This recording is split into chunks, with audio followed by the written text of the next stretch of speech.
Me too. Oh, we're live? Okay. Yeah. Hello, everyone, and welcome to Fate's End, a homebrew Dungeons & Dragons game driven by fate. I will be your tail weaver for the evening. Woo! Let's get into announcements. First, we want to shout out Tabletop Audio at tabletopaudio.com for the ambiance that we use in our shows from time to time. We also want to shout out Nine Realms Gaming, our partner. They create top-notch gaming accessories from the finest woods this realm has to offer. You can visit ninerealmsgaming.com and use our exclusive partner code LIAR10 to get 10% off. We also want to shout out Sirenscape for the use of the ambient sounds, music, and their online player that we do use from time to time. And then we also want to shout out our socials. You can follow us on social media. You can also follow the entire cast of Fate Sent here. Use command FateCast. You follow us individually. Who is doing the recap tonight? I didn't get to the chance. Akron is doing Akron's first recap. Our commands are weird right now. Our commands are not currently doing anything, but in a hot minute, you can do command Fate's cast to get to our social medias.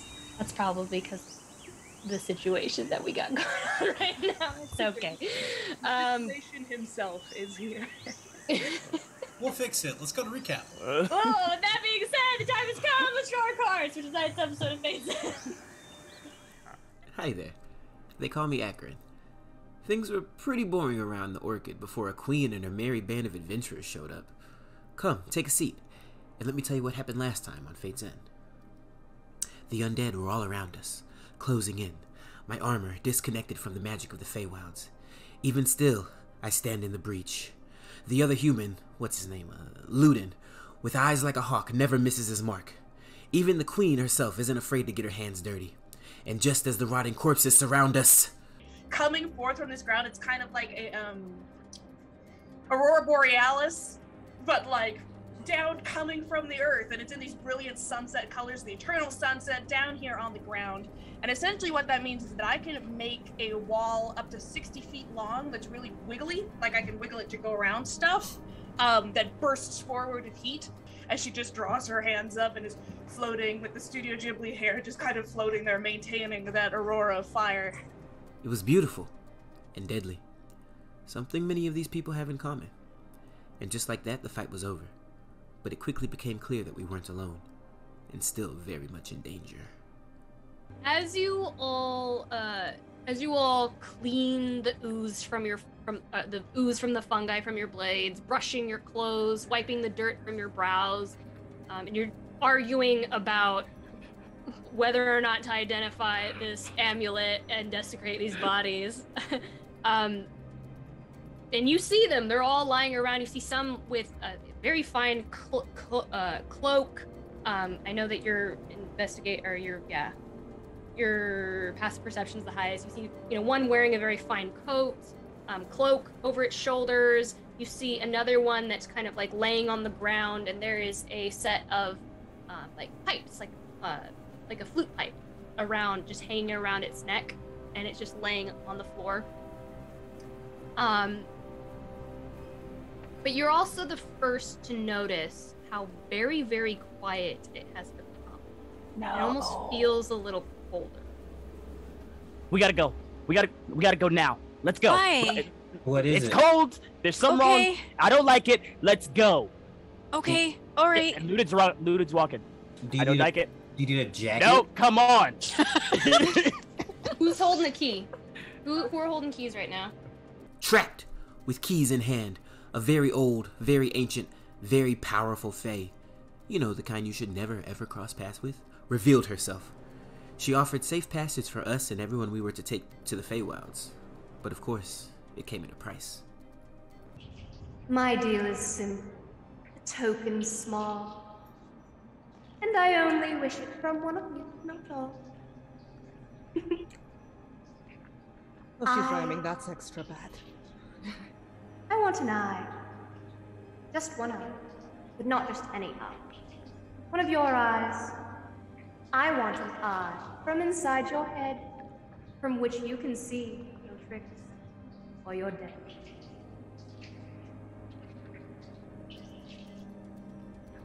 for the Shade Witch will charge me to end you all, and that would be unfortunate for both of us, as I've come to grow to like you all. So...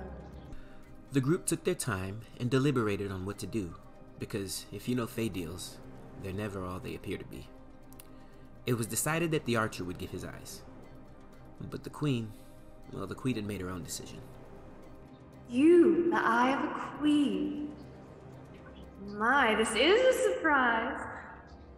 Of course I would be honored, humbled even, to receive such a gift.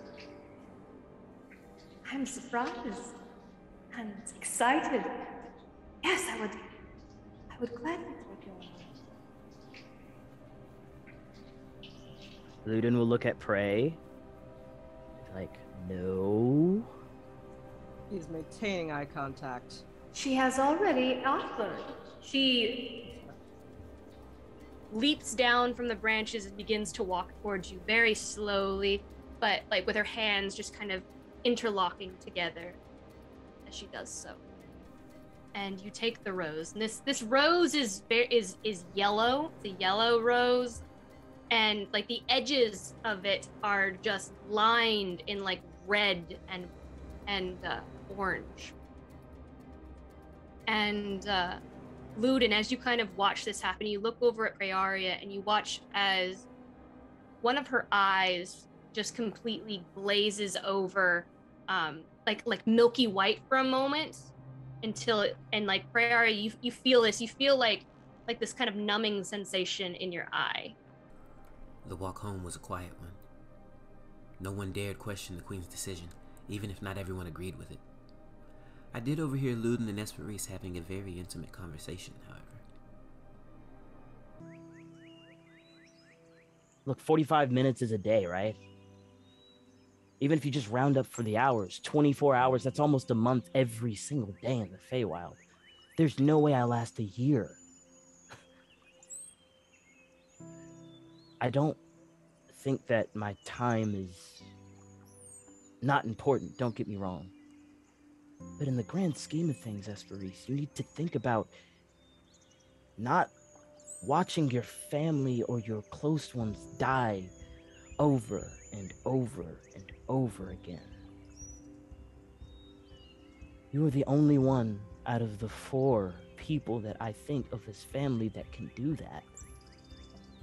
Escape this crap that is being an Archbane or having a 7 inside of them. And that's what I want for you. I don't want you to be involved in whatever crap comes after this. We have until the 1st of Flirtide to escort everyone through the gate, but the queen and her warriors have business concerning a stone made of salt. Losum has granted me the task of protecting the queen, which I will do with my life, of course. But honestly, between you and me, I'm just excited to go on an adventure.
He's already.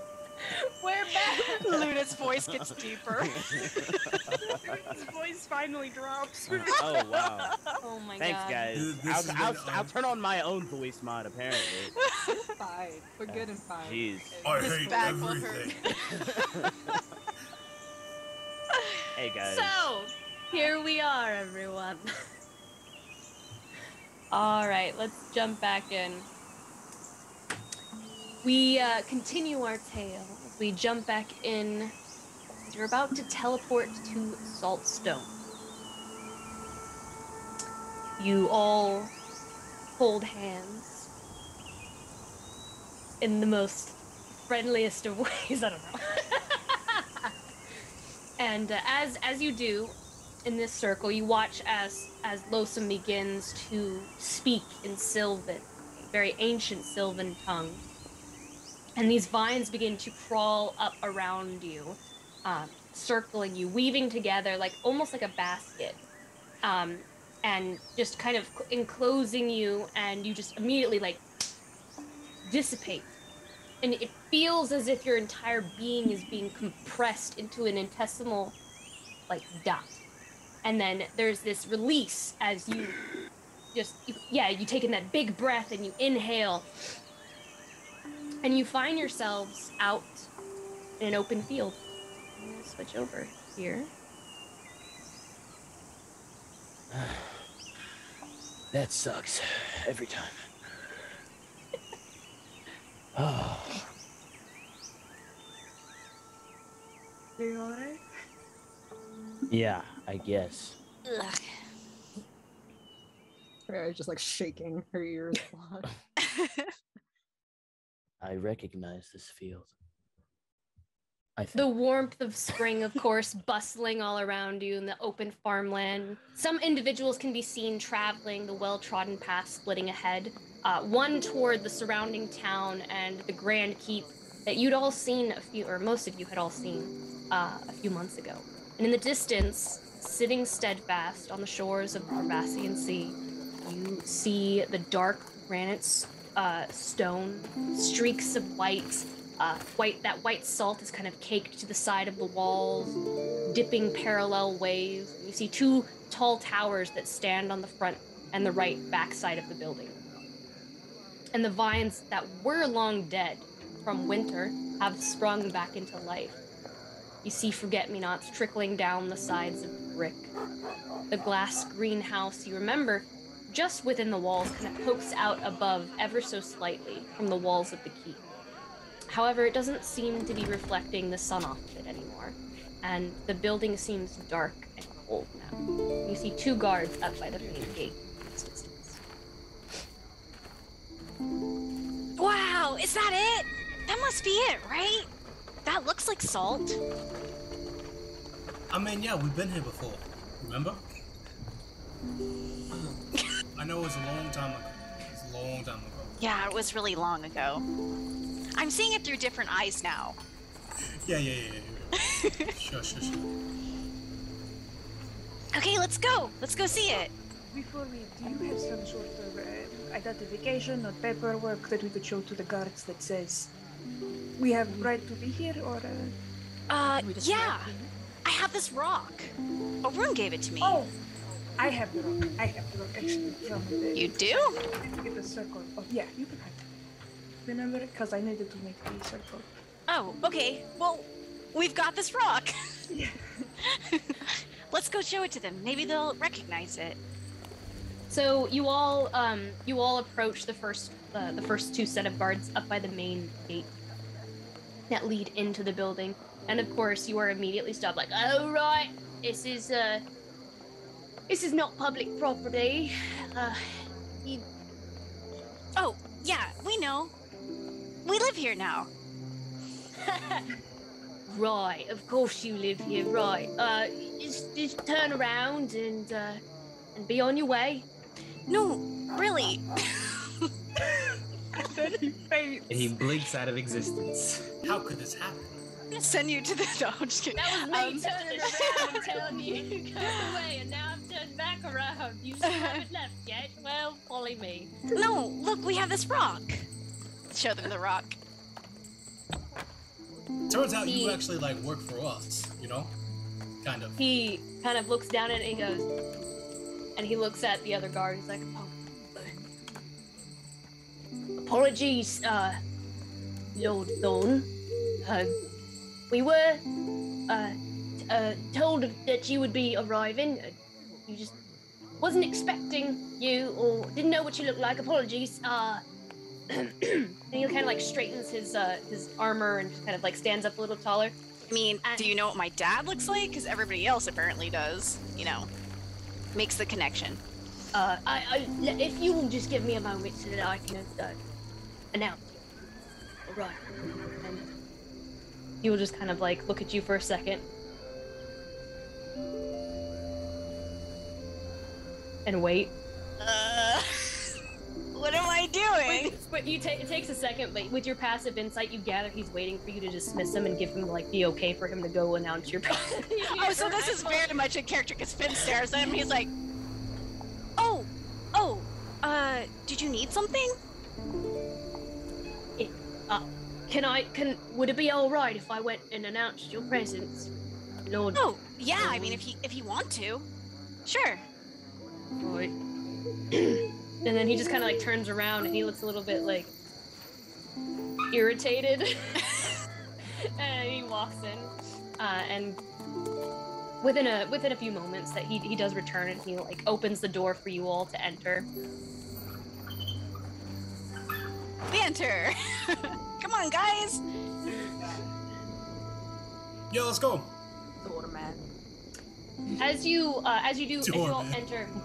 Oh God, not another doorman! My God. He's nice. They Yeah, this always was much are. nicer than the last They doorman. always are. Oh wait. What's your name, by the way, Mr. Doorman? I'm trying to remember what the other guy's name was, so I could rhyme with it somehow. Oh my god. Borges. Borges. Okay. Well, thank you, Borges. But most people call me Bull. Bor. I'm sure. He kind of Okay. like puffs up his chest a little bit. Very impressive. Right, walking in. I don't know why Ludin's upside down. He's upside down. Why is he upside down?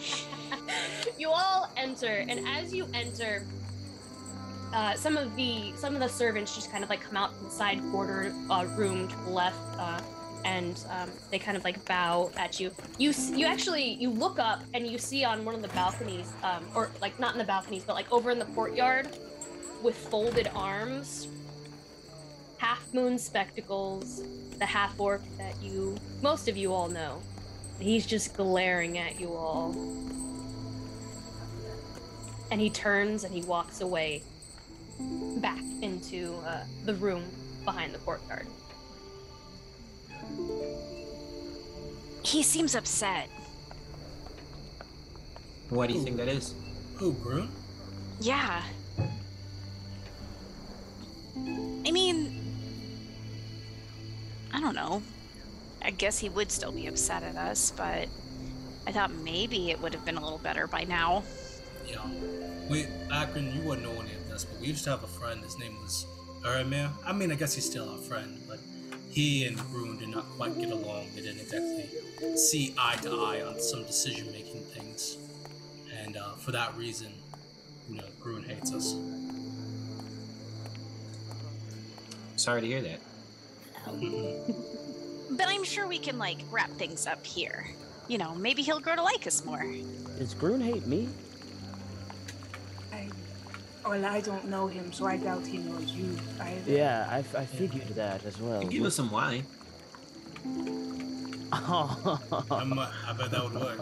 We should just go talk to him. Maybe. Let's go talk to him. As you actually, guys go ahead. I have actually a great number of things to do. I need to go see what the rest of the Saltstone looks like and what kind of resources we can bring back from Lawson. So, if y'all will excuse me, I'm gonna take a walk. And I just turned to a bird. Wait, we all want to go on tour. I'm looking around. I'm going. the servants do kind of greet you, and they show you the first floor. Of course, there is the ballroom up to the, and yeah, I'll let you guys just kind of explore on your own as I kind of explain this.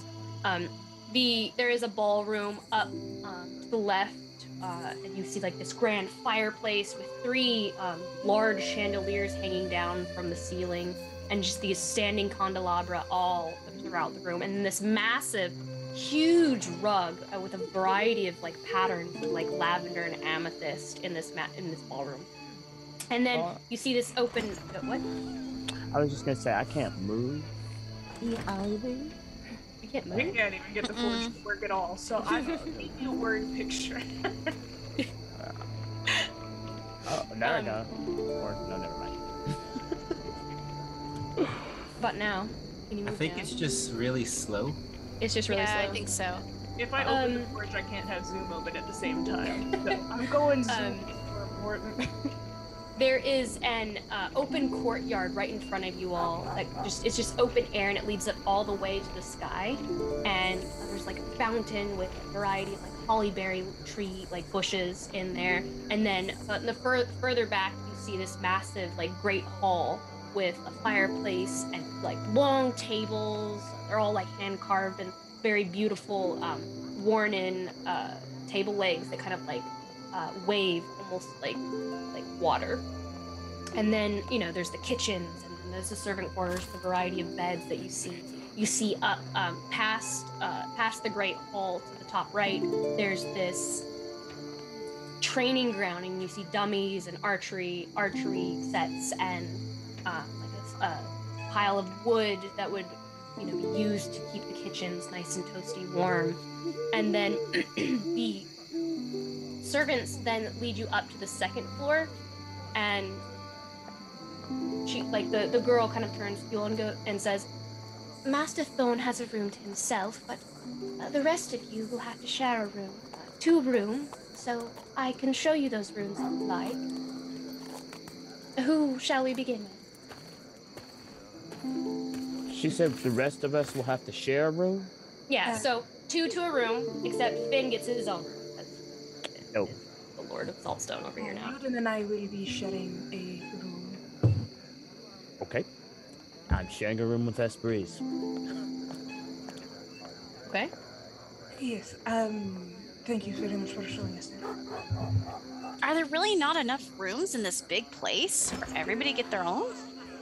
This place was not designed to have that many people with their own rooms when I first designed this place. That's okay. I can sleep in the courtyard. No, I think it's just betting if it's... Ben walked up to his free house and said, "Why is it so modest?" I mean, somebody can always sleep in my room too if you want. I don't mind. I am trying not to speak for Luden so much. Is there, Luden, did you have an arrangement in mind? Because otherwise I will. No, we can sleep. I mean, you know, it's whatever. How does Finn feel about this? He kind of glances over at Esperise and Luden. He's like, all right, I guess.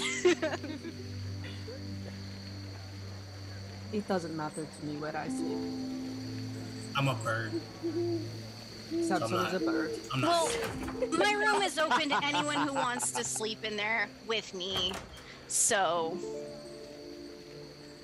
other than that, I guess Akron, you can stay with. Wait, so there's Esperise and Luden, and then Prey and Samson.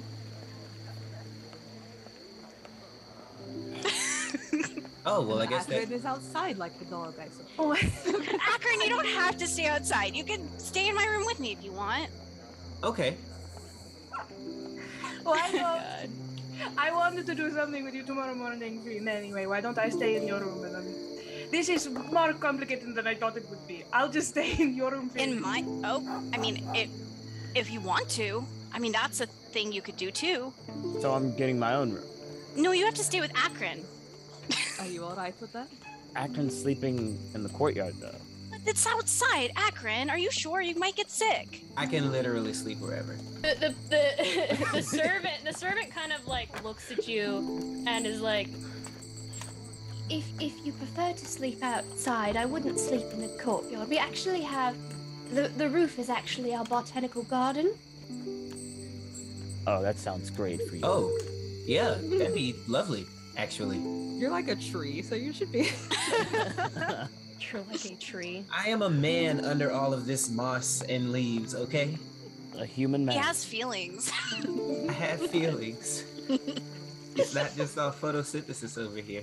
You like Perfect. some soil. Well, I will Alright. go find my room. And All right. It's like, great. So Esperise and Finn are gonna have their own room. Yeah. Finalai, you are brought over to this far room over here. Nothing works. Okay. It's fine. The forge is gonna be a piece of garbage. I mean, A unless lovely the piece building of comes to life garbage. and we have to fight it. There we go. Everyone fly across the screen. Okay. It collides with the wall. I'm gonna go this way. You are brought into Finalai and Esperise. You are brought into a room. It's actually a tower. It's a 4-story tower. Although the first floor is locked. The very first floor that leads down into what looks like to be a basement is locked. You can't access that part. The second floor, you see very beautiful shade lounge. The first floor you see very beautiful shade lounge and like bookshelves. The second floor that you're on, you see a bed, another set of bookshelves. If you go to the 4th floor, there's another set of bookshelves completely surrounding the entire tower wall. And in the center, there is this very bright, glowing light surrounded by glass. And it's a lighthouse. It actually is turning. And because Saltstone is on the corner of its own private harbor, so like it's actually functioning as a lighthouse. And you see the light just kind of casting this beautiful like beam, god ray of light as it swirls around the top of the tower. And that's where you two will be staying. This is amazing. This must be Bruce's room. There's so many books. It's like a library and a room all at the same time. Do you think if we make like shadow puppets, the boats will see? Yeah, well, we could try It it. causes several naval accidents. Wait, look, I can let me try something. I'm gonna try to do like a shadow puppet with mage hand, so I can have 3 hands to do it. Is that possible? Sure. Yeah. Why not? Yeah, I'm gonna try to make the Agrius out of my hands. Sure, that make just- a performance check. Oh yeah, I can do that. Open my character sheet.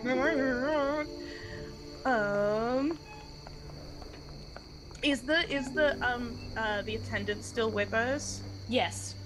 Well, she probably would have left you guys in their room, and she probably would have gone back down the stairs to assist the others, where I will show you that they will be shown their own room. She's I don't just know. like just walks out. Did the roll show up for you guys? No. I'm arguing with the forge right now. Okay. I mean, I got an 11. Does not So hear I'm you. not lying when I say I got an 11. I got an 11 on my performance check, and as I try to finagle my fingers into Nabrius. So I am assuming we are going to.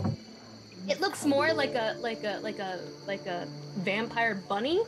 Is that Cyprian? That's so cool. Thank you very much.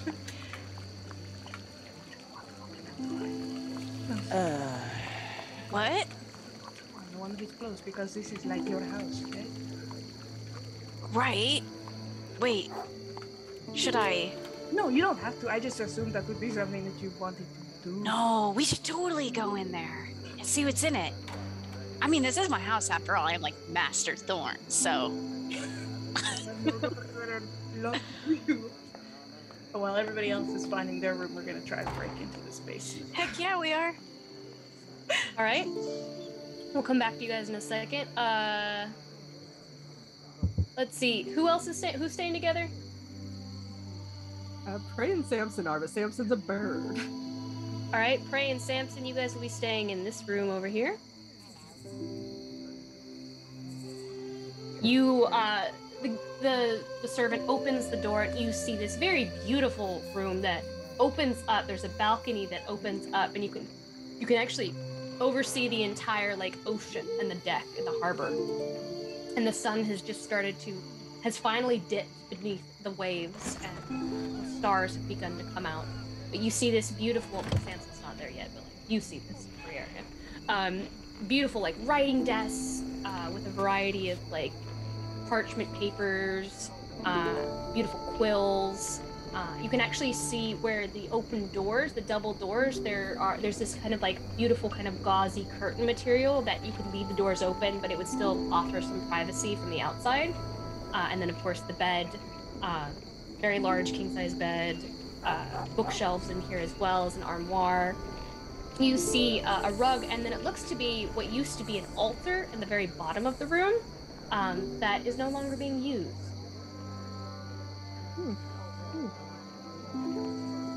I think the first thing she'll do is go over and open the entry to the balcony with the curtains and things, in case Samson wants to come in by window. Come in by window. Sounds good.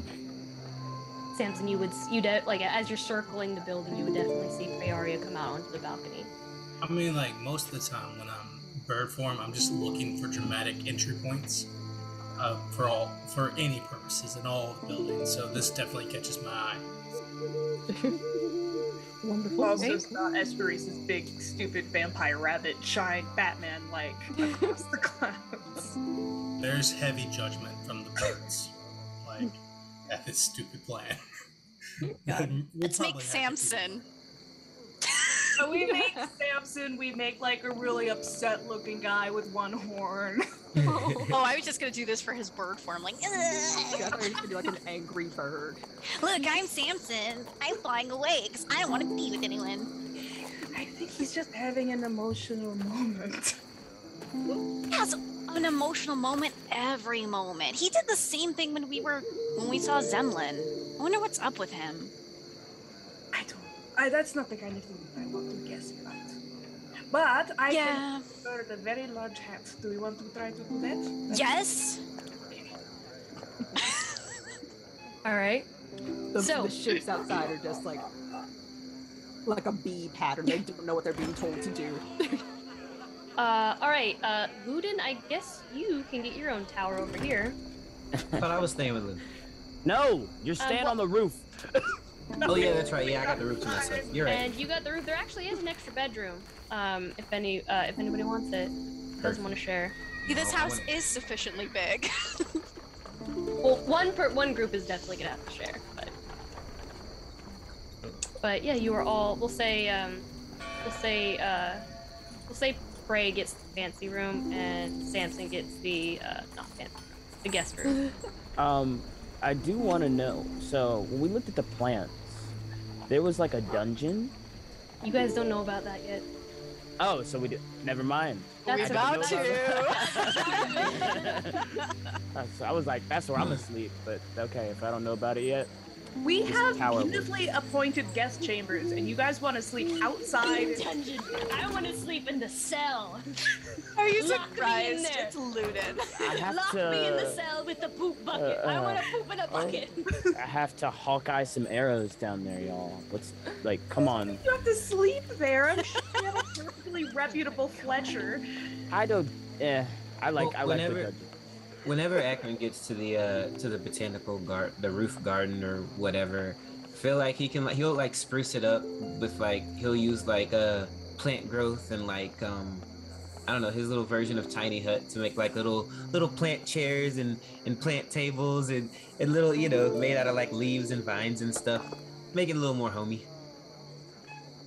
What is? Oh, you definitely wouldn't need to. The entire third floor, like there's like a pond that kind of spans the entire like one of the walls, and then like I'll hop over there so you guys see it.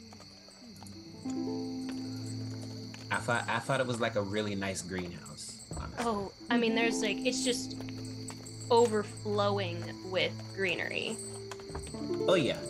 Akron feels right at home here. Yeah. He sprouts roots. Yes, he can totally see himself putting some roots down here. If he'll cast speak with plants and like just talk to all of his plant buddies and learn all about Saltstone.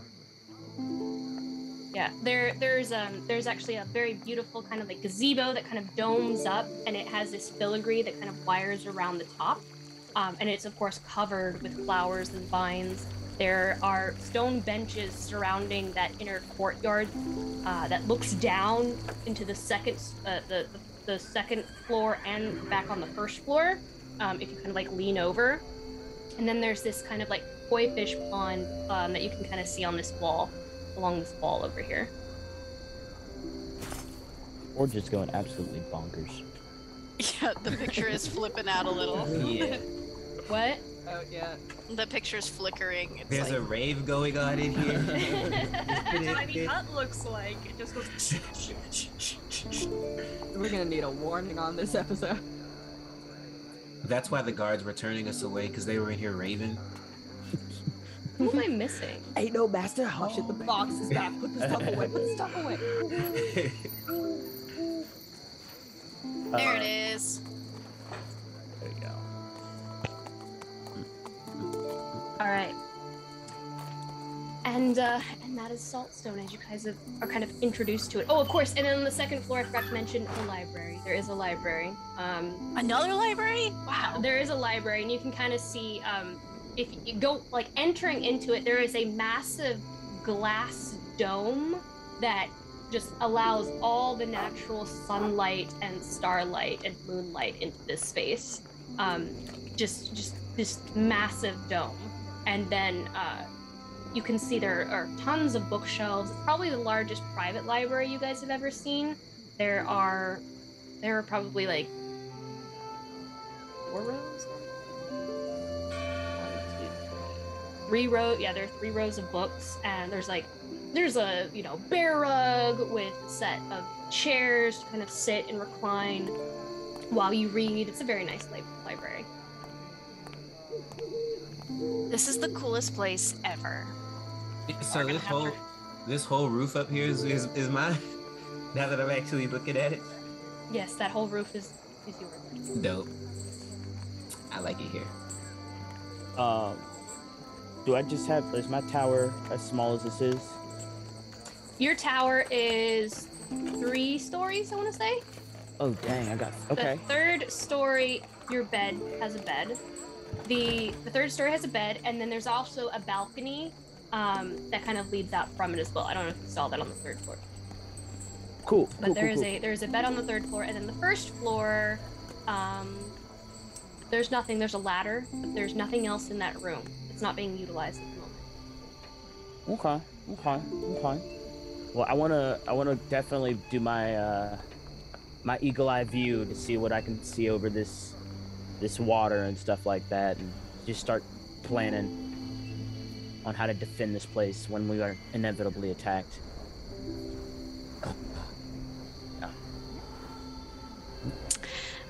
So as Finn starts towards the stairs to go down to the basement with Esperise, he stops and he's like, turns to Esperise, he's like, something's missing. Cassius! Snonk! Yes, there were a few things that we needed to do. I thought you might like to look your way around for it.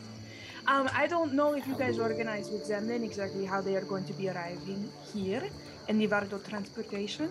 I don't think we ever told them we were leaving.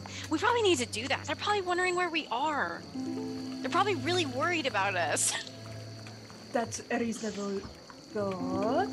Do you have a little, like the pen that you have for Cyprian, do you have something similar for Cassius, or do you have another? I mean, I don't have a pen for Cassius, but I guess I could send him a message. Just 1 minute. Here. Okay.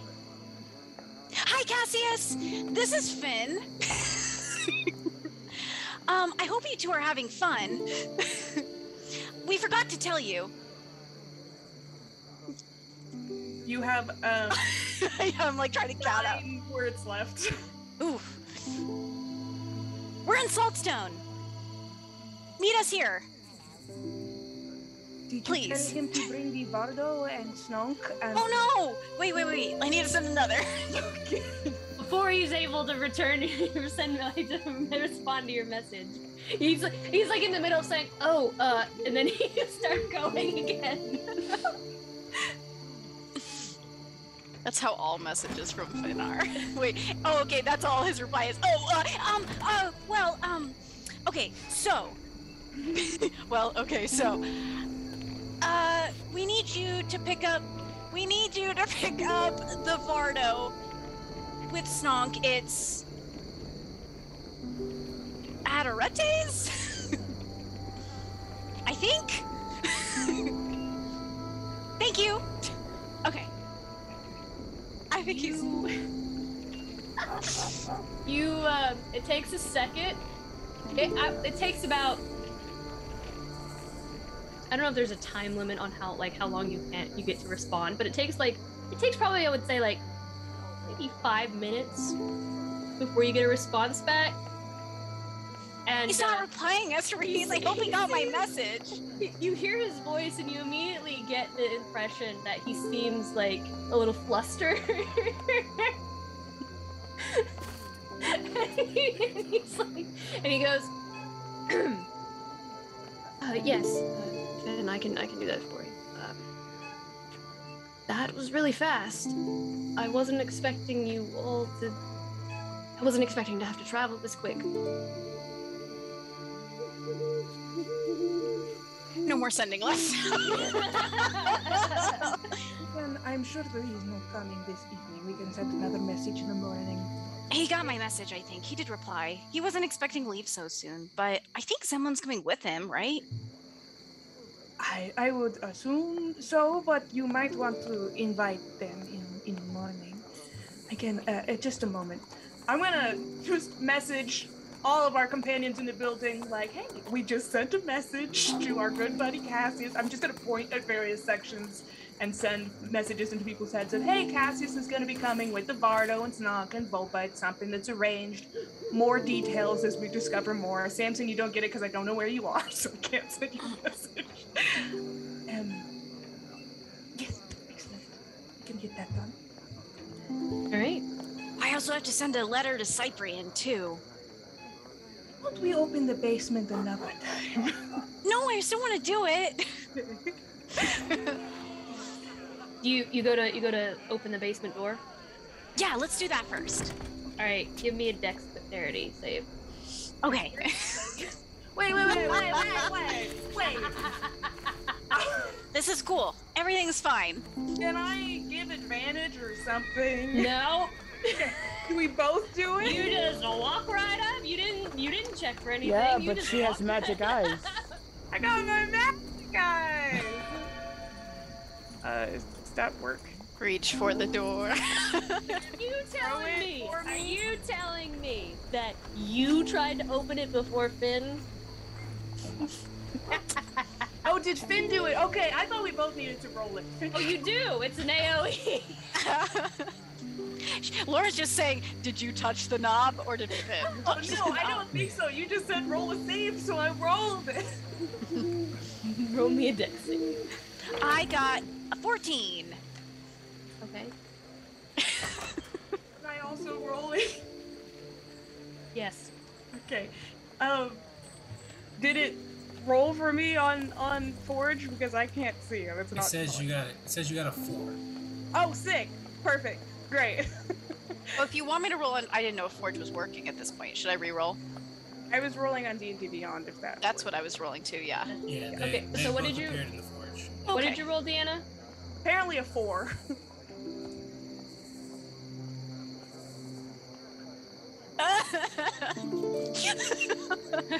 You go to like you see this very large heavy metal ring that kind of like you would pull up to go down, and you touch it and this ripple of energy just bursts out, and it's so strong that you can see, it's almost like you're able to see like an aftershock from sound being so loud that you see it moving. And my camera. The only thing that we see. It's the only thing It's that you blackness see. immediately. It's the result of your failed saves. And it just pulses out, and you see it rippling. You see Finn alive first. You watch as Finn's face just. Like the G-force from it pulling his face back, and he's launched backwards, and just his head smacks against the back of the stone wall, and then the ripple hits you next, and you're launched backwards, and you're smacked against the wall, and you're pinned there. You're pinned like with your arms out for probably like maybe 10 seconds or so, and like the force just kind of crushes against you and then lets you go, and you just fall to your knees and then onto the floor, and you're just Whoa. and you take 29 force damage. Oh jeez. What was that? Ow. I think, for whatever reason, I feel like maybe the door does not respect you as a descendant of sorts. What do I need to do? Maybe Show the door my rock? Like, you think that'll work? try, but maybe I feel like we spend some time studying before we touch again. Yeah, let's do that. Sorry, I didn't mean to get you thrown against the wall, but that was exciting. I mean, that was really exciting. Painful, but exciting. I think I'm gonna rest a little and write Cyprian's letter. You guys have a headache now. You definitely have a headache. So before not before, but at either sunset tonight, or what time is it right now? I think it's like 7 last time I checked. Is it already almost sunset? We'll say it's 7:30. Yeah, it's probably past sunset. So I don't know how early you wake up, but I was hoping maybe at dawn tomorrow we could do. I asked you previously, and I'm sorry to do this while we are both still on the floor, but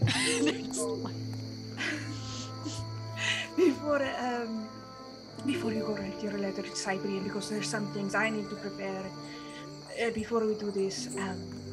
We've had a conversation previously that I might want to have a conversation with a person that you can get in contact with. So Finn's on his back staring at the ceiling, and as soon as he hears that, he like rolls around to his side and his eyes are big, and he's like, really?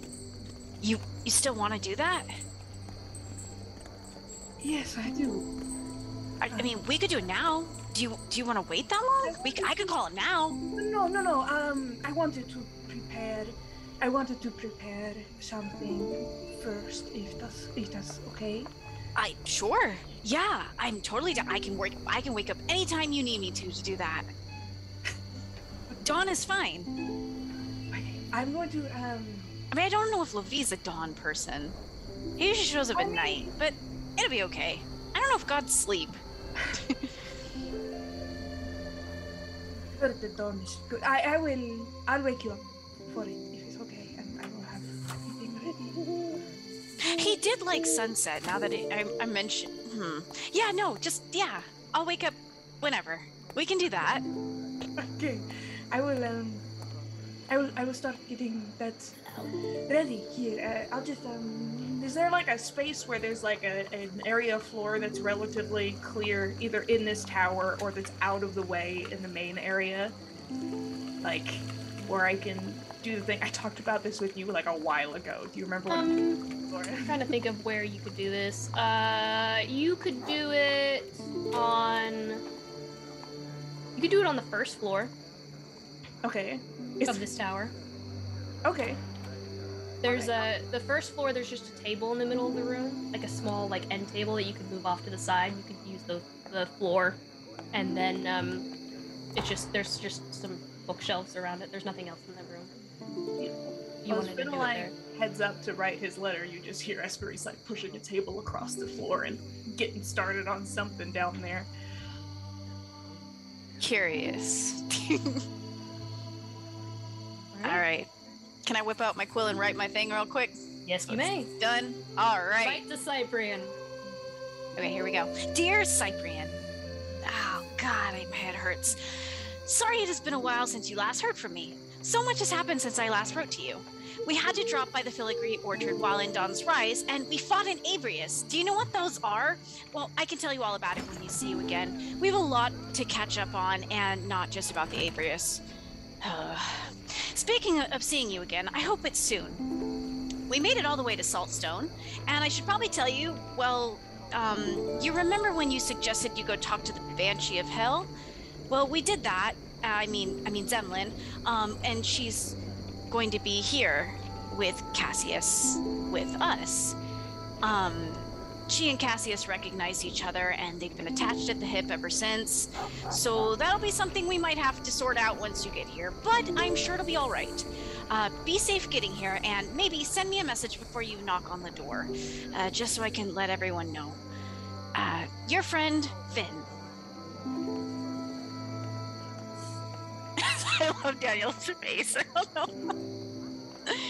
As you put the pen down, it immediately starts blinking.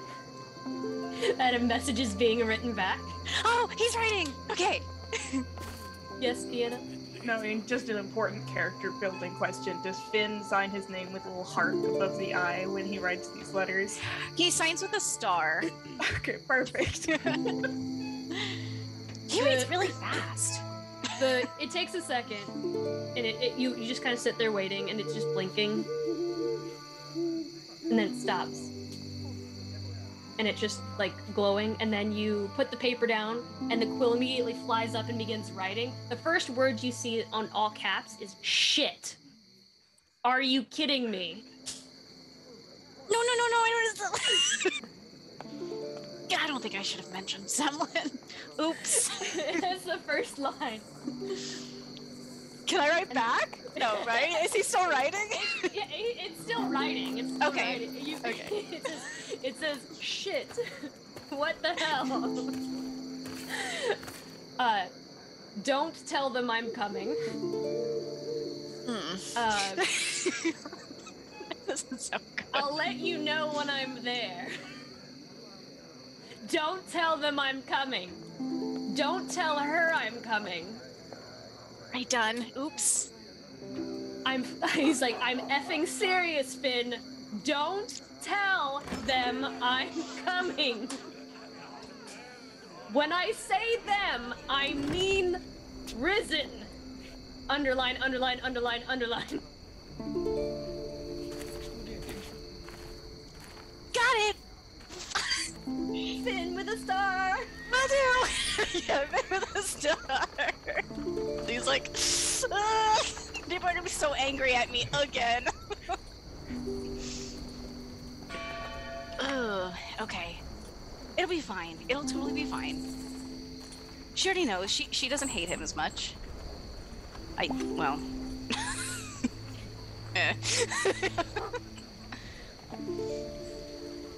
We'll see what happens.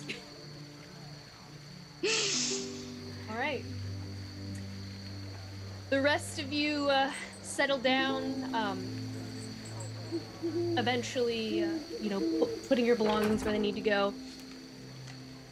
At some point, Cassius and Risen do arrive. You see walking through the front door. You see Cassius, and kind of trudging behind him, looking very grumpy and very irritable, with his cheeks just waddling from side to side, is Snonk. And he's just looking at he's not even looking up, he's just looking at the ground, with his brow furrowed very angrily as he trudges through. The servants just kind of look over at Cassius, and they're like, the stables are out to the side. And Cassius just kind of looks at them, and he says, my apologies. I believe Lord Thorn would prefer his beloved pet to come inside. And the servants just kind of look at one another, And then they look back at Cassius and they're like, well, we will ask Lord Thorn if that is what that he would like. But until then, we will need to go out to the stables. And you see... Are we watching this? At this point, you guys probably begin to descend the stairs. And, like, you're descending, like, the second stair. Like, you hear them come in, and you're descending onto the first floor. And, you probably do hear that end part of that conversation. Ludin will just throw a good berry at Snonk. Snonk, like, it just kind of, like, rolls up to him in front of him. And he glares at it, and he eats it, and he sits down. He sits his butt down and sits down, looking at the floor. I'll roll another one, like, a little closer to the party. All the way up to, like, the front of us. He sits there, it's out of reach, and he looks up at it. And he looks back down, and then he looks back up at it. Scoots up, like, 2 sits. He's still too far away. You hear him, like, grit his teeth a little bit, and then he scoots up a little bit. He eats it. And then he scoots back, and he plops his butt back down. Yeah, I'll just wait and let the rest of this play out before I feed him the rest of his good berries. At this point, Risen walks in, and Volpa is kind of curled up in her arms, and like her tail is just kind of flicking back and forth. And as she sees Samson, are you still a bird, or are you actually there? No, I'm back right now. Okay. As she sees Samson, she leaps out of, like, she just kind of like jetpack punches her back legs out of Risen's arms onto the floor, and and like you can actually see some scratch marks on the side of her arms, and but like Risen's just kind of like, she kind of brushes it off, and just runs up to Samson and just like, you know, parkour runs up his chest onto his neck and curls around the back of his neck. I give her scritches and good girls and all that kind of stuff. And last, just nuzzle her. And she just kind of like, she puts her head underneath you. And last but not least, the door just kind of like toddling behind, the door swings back, and you hear a poop and a toot, toot, toot, toot, toot, toot, as the door swings back and hits Mountain. And then there's just kind of like this scuttling, and like you watch as like Mountain is trying to push the door open, and he's struggling, and Cassius just takes a couple steps back and opens the door for Mountain, and he just kind of like looks up very sad like with his big glassy eyeballs, and looks at Praeria and begins to like toddle as quickly as he can, like forcing his entire body movement forward, and he runs and he runs and he trips and he falls and he rolls until he just like slaps on his butt. Up to get him. You pick up little Mountain, and he hugs your thumb, and he doesn't let go, and he just looks up at you as he hugs your thumb. She is like baby talking him in like giant, and just like he would speak like giant. Yeah, giant. He would understand that. He is a big boy. He's a big little mountain. She's just like, and like when you say you're a big little mountain, he's like nodding at you. He's nodding, yes. Yes, like I am. Around with her child. And you are all reunited with your pets. You do hear, coming back full circle, you do hear the servants saying, well, we'll see what Lord Finn has to say, or Lord Thorn, and like, the animals need to go out. And then you guys all arrive at it. We show up too? Mm-hmm. Snonk! You're here! Hi, Cassius! Cassius bows very deeply. Risen nods her head and bows her head as well. Snonk does not look up. He continues to glare at the floor. Snonk is upset.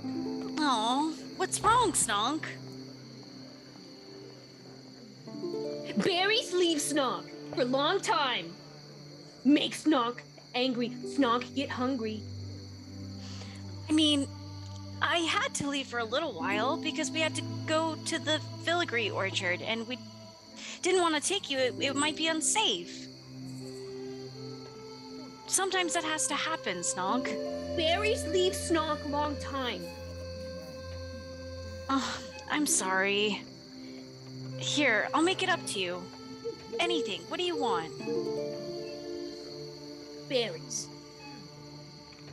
Berries? Like me or berries? Berries? Snog, he finally looks up at you and he looks like he might cry. Snog, berries.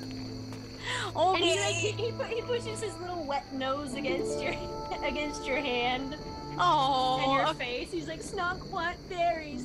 Snog doesn't want berries to leave. Okay. So Fiddle sit down and like, come on, Snog, and just like hug him on the floor. Bulba say Snog bacon. Snog don't know what bacon is. Bulba! Samson, you need to tell your fox that's not nice to say. I look at Volpa. She didn't say that. Well, Snog wouldn't lie. I look back at Volpa, and Volpa's like shaking her head yes. Volpa would never. Would never. Say it again. Yeah. Bulba say Snog tasty, and while Snog agree, Snog don't understand. Well, Volpa is just teasing you. That's what she does, right? She actually really loves you, just like the rest of us. And he'll just like hug and rub Snog's back. I think we all love bacon here. While the High Lord of Saltstone is on the ground with a pig, I'm going to the servant say, the Lord Thorn is very attached to his service animal. He will not be staying in the stables. Service animal. Wow. Ludin is just looking like, how low can you go, Espery? He's been here before us.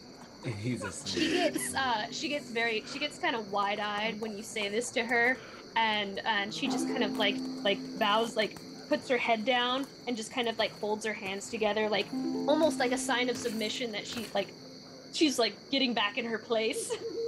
No. Thank you so much for the efforts that you put forward to taking care of this place. I just want to be sure that the animal is treated very well. Thank you so much. Quick question: Is when is dinner? Is it in any minute? Is Grun meeting us there? Cassius and Risen, we have things to discuss. A conversation needs to happen with the caretakers here at Saltstone. So, will Grun be joining us? Hopefully, in a minute. I don't know if Grun will be joining you this evening. Master Grun has decided to take dinner in his private quarters. Would you like me to request that he eat with you all? Yes. I mean, if he doesn't want to, right? No, he needs to be there. There are very important things he needs to be a part of. And if there's anything that needs to be buried, then we need to do that at dinner tonight. He's got a problem still. Of course, I will alert Master Groom. But yes, dinner is ready if you are all hungry this evening. You can find yourself to the Great Hall, and we will serve you shortly. Thank you so very much. What's your name? She just kind of looks at you, and she like her eyes go wide. Sylvie? It is a pleasure to meet you. I'm Espery Santhea. She, I think with your passive insight, I mean, it's not high. It doesn't need to be high enough to know that It's 17. It's decently high. She is terrified of you. She is terrified of you. Who isn't? Ludin will walk over and give Sylvie the rest of the good berries and whisper in her ear, "If you give this to Lord Thorn, I think he will like you a little bit more." And start walking towards, like, dinner. She just kind of like very quietly nods and just kind of takes it, holds it in her hand, and just continues to like look down and just usher you guys on to the Great Hall. Or the feast hall. You all... Cassius, are you and Risen, are you hungry now? Or do you need a moment to freshen up before you come on down? for conversations, or did you already eat? I guess is the question of all. Oh, we already ate, but we would like to join you. Well, fine. You all make your way to the feast hall, and of course you are served a variety of very meaty pheasant. You get the sense as they're beginning to serve these dishes that they are unaware of your dietary restrictions, Finalai. They do not know the kind of things that you eat. So you are brought out like bread, you know, you would typically, a nice beer, hearty black beer bread, very dark rye, and then you were brought out some ale and some wine as well. Some pheasant, roast pheasant with some surrounding vegetables and stuffing, chestnut stuffing, and then some deep, rich, brothy stew. But the only vegetarian item that you have at the table is bread at this moment, unless you told them. Yeah, Finn will sit there eating, stuffing his face with bread, and just be like, he's gonna go into a carb. Oh god. Is Coma. there any like vegetables too? Sylvie just kind of like bends over and she kind of like, yeah, she holds out the good berries. Oh.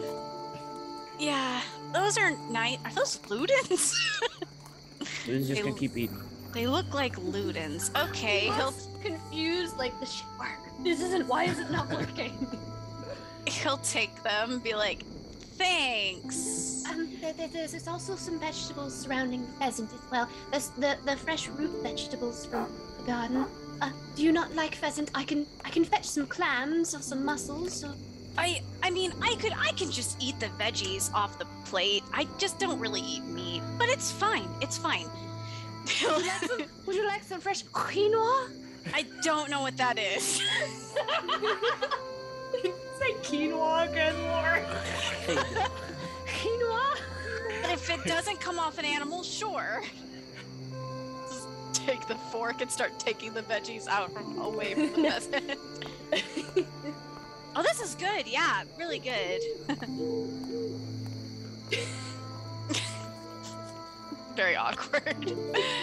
Well, is there anything that you like for future meals so that I will have the kitchen staff know to prepare it for you? Anything you prefer, we can have it ordered and delivered to the keep. She's a very shaky, flighty young little thing. Anything vegetarian? I like lavender. You eat lavender? Sometimes. We have lots of lavender over in the back garden. I can bring you a plate of lavender if you would like to eat it. Don't worry about it right now. It's totally fine. Are you sure? I Yes. can go gather some for you. Totally fine. I've got lots of bread and good berries. All right, just let us know if you require anything. And she just kind of like very quickly leaves the room. He's gonna help Snonk onto one of the chairs beside him. Just be like feeding him bread. You sit Snonk in, and Snonk's at the point now where like he's so big, like the chair, like you have to wedge him in between the arms of the chair because his butt's too big, and like you're just kind of like, there we go. And like the chair groans and creaks as you shove him into this armchair. Still fits. And he just barely fits. And Snonk is just like, oh. He'll just drop bread into his mouth and the good berries. And Snonk eats. He is returning to happiness. So what All do we right. need to talk about? Samson?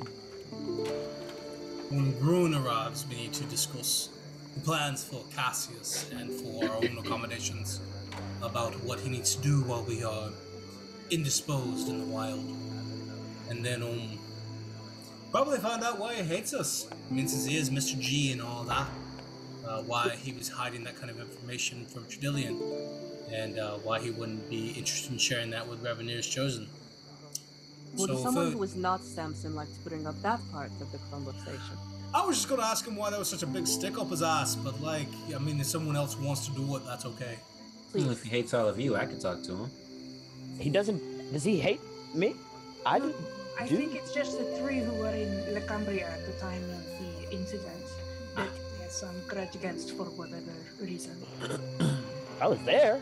I mean, Well, you know what I mean. The ones who were more active in the... yeah. I'm sure Okay. you will find them.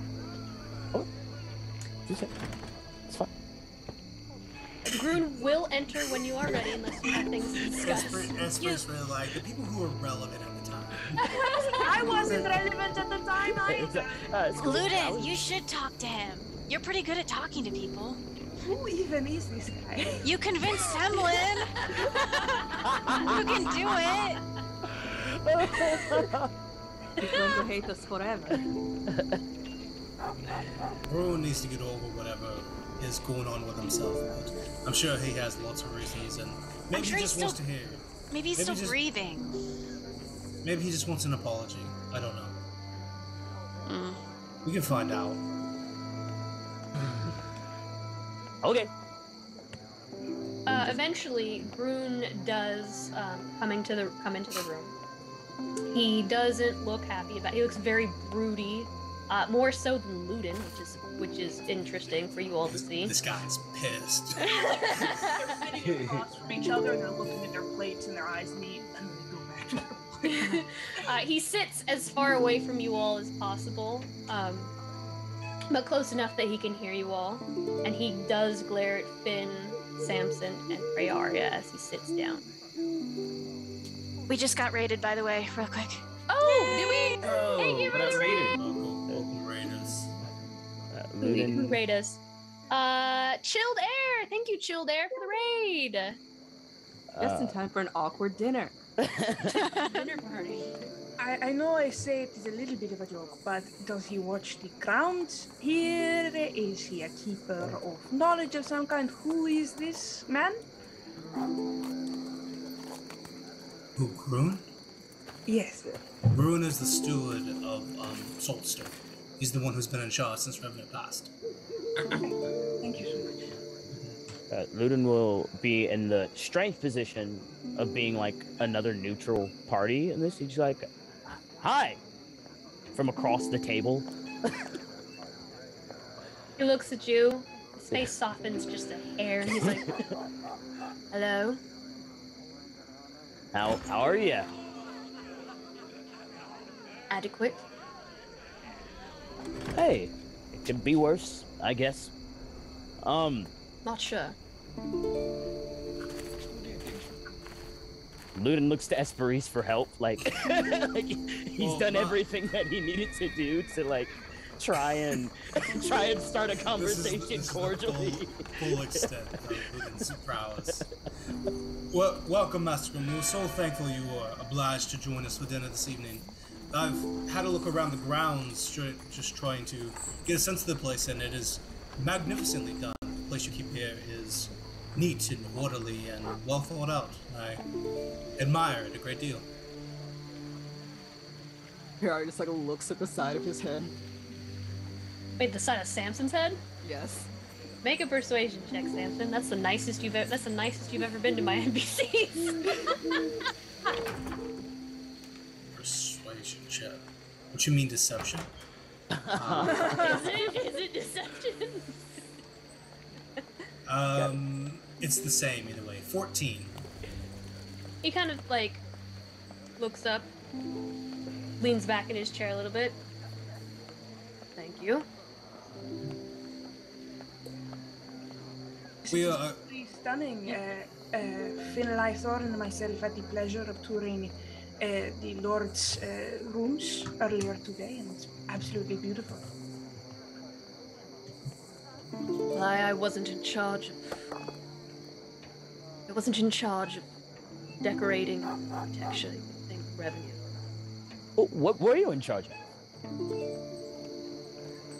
I am in charge of the grounds, the accounts, finances, Also in charge. He just goes under this long, boring drawl of like, he is the intermediary when it comes to communicating with the, like Lacambria and the trades for like the city and like the town, and it just is very long drawl and dry.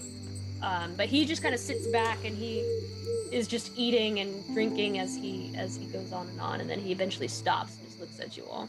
Does he look like he likes talking about himself? No. Oh, dang. Never mind. So much so that his kid, like, he turned around. So, so much he didn't like it. He's in a spinning chair. I just quietly gestures for more wine. It is an incredible job you've done here. Have you heard from Master Wu recently? We met him off the coast of Acacia, and he and Trudillion and the twins, and just wondering if you've heard from him or how their endeavors are progressing as of late. He did tell me that you all would be arriving. And things are progressing with the twins. Very powerful, of course, as you know. I'm sensing some I don't know, some sort of wall between us here, Groom. Is everything all right? Yeah, are you still angry at us? Ben, please. What? It's literally what you just asked. It's way different. Let the man talk. Yes, I am still quite bitter about our last encounter.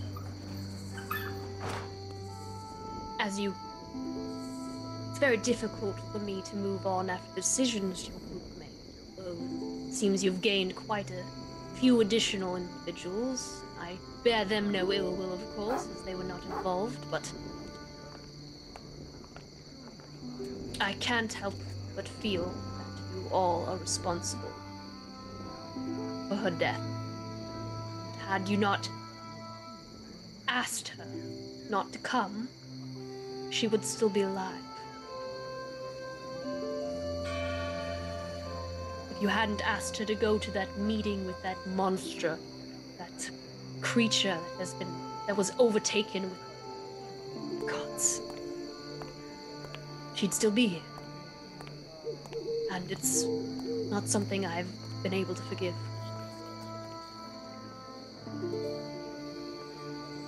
Every time I look at you all, I see her. You like casting message to Ludin under the table, like revenue and associated context. I'll also do it to Akron, who has even less idea. Oh. Here we go, ping pong. Yeah, we're just over here like. I feel like Akron's like just constantly eating food, like drinking wine the whole time. Like, oh yeah, Akron's enjoying the show. He's sitting back. He's got his legs propped up. He's like, oh my god, they killed someone.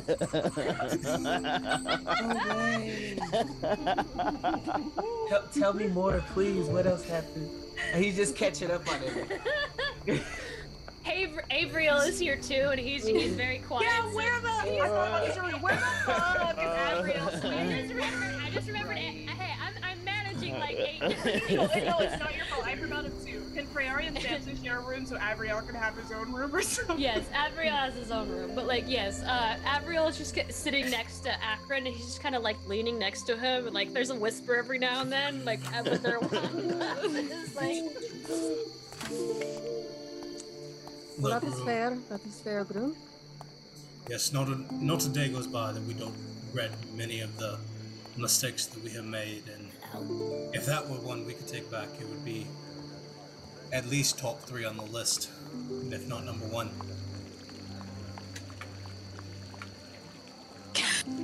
Oh. If you have to bear any ill will towards anyone, it should be towards me and Ermir. And Ermir's not here, so I guess it's just me. Because we were the ones that advocated for that the most. We all made our choices, including the Lady Revenir. And what happened was regrettable. If you would rather us not be here, then we can separate after this encounter. I am not in charge of that. I ask that you give me time. I'm not sure that we'll ever be friends, but we are associates in the endeavor at hand. I think we all can agree that the world is much more important than our feelings.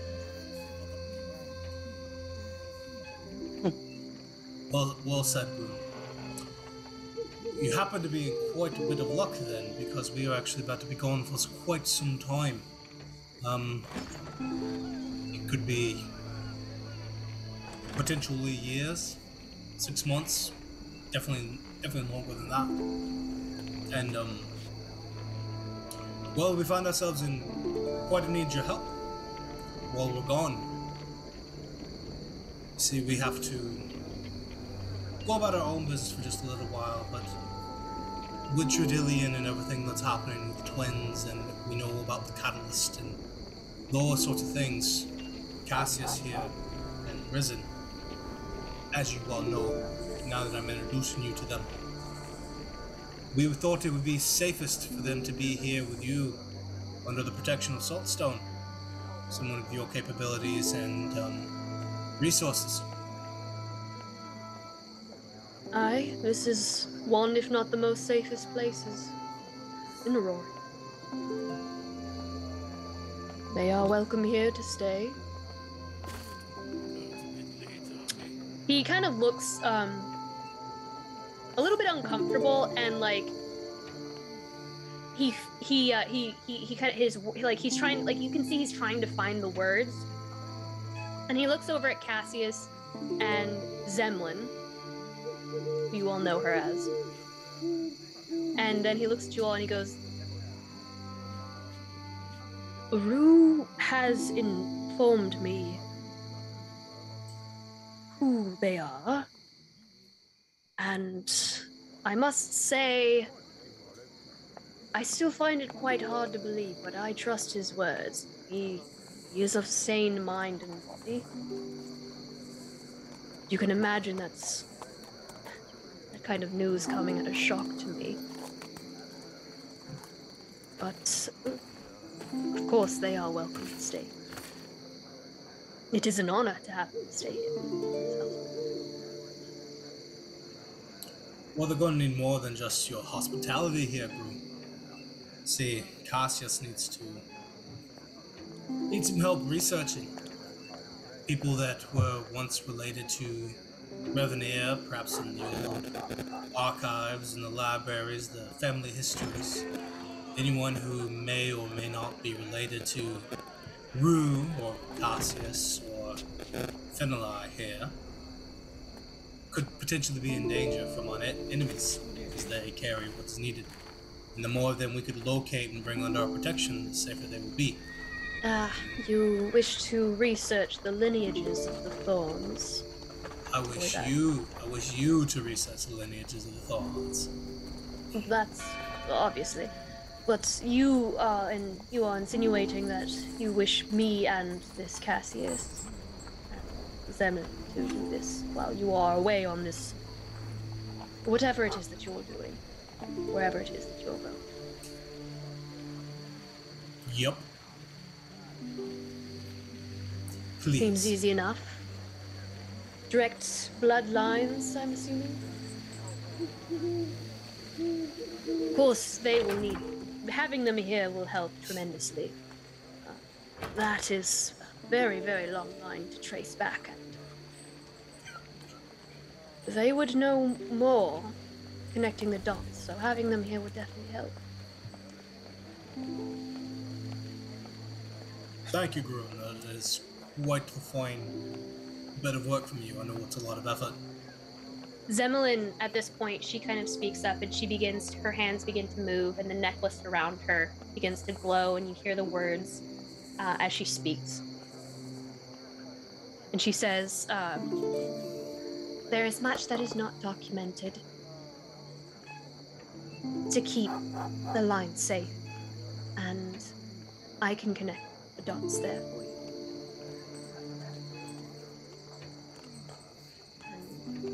She kind of sits back in her chair and sips her wine.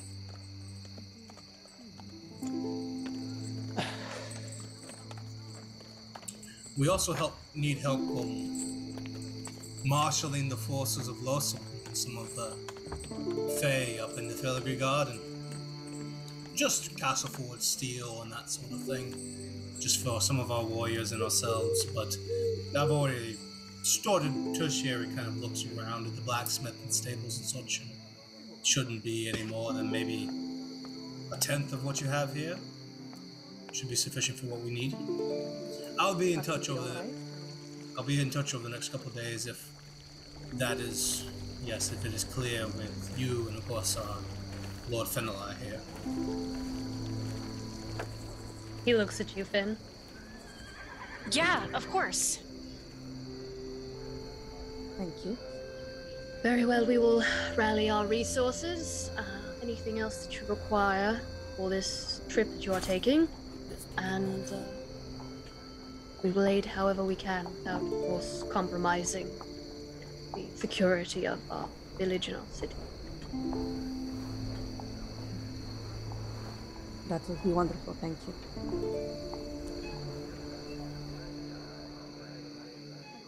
Is there anything else that you require of me? Do you know any scouts or people that go out and kind of survey parts of Aurora by any chance? Are you insinuating or referring to like a cartographer of sorts?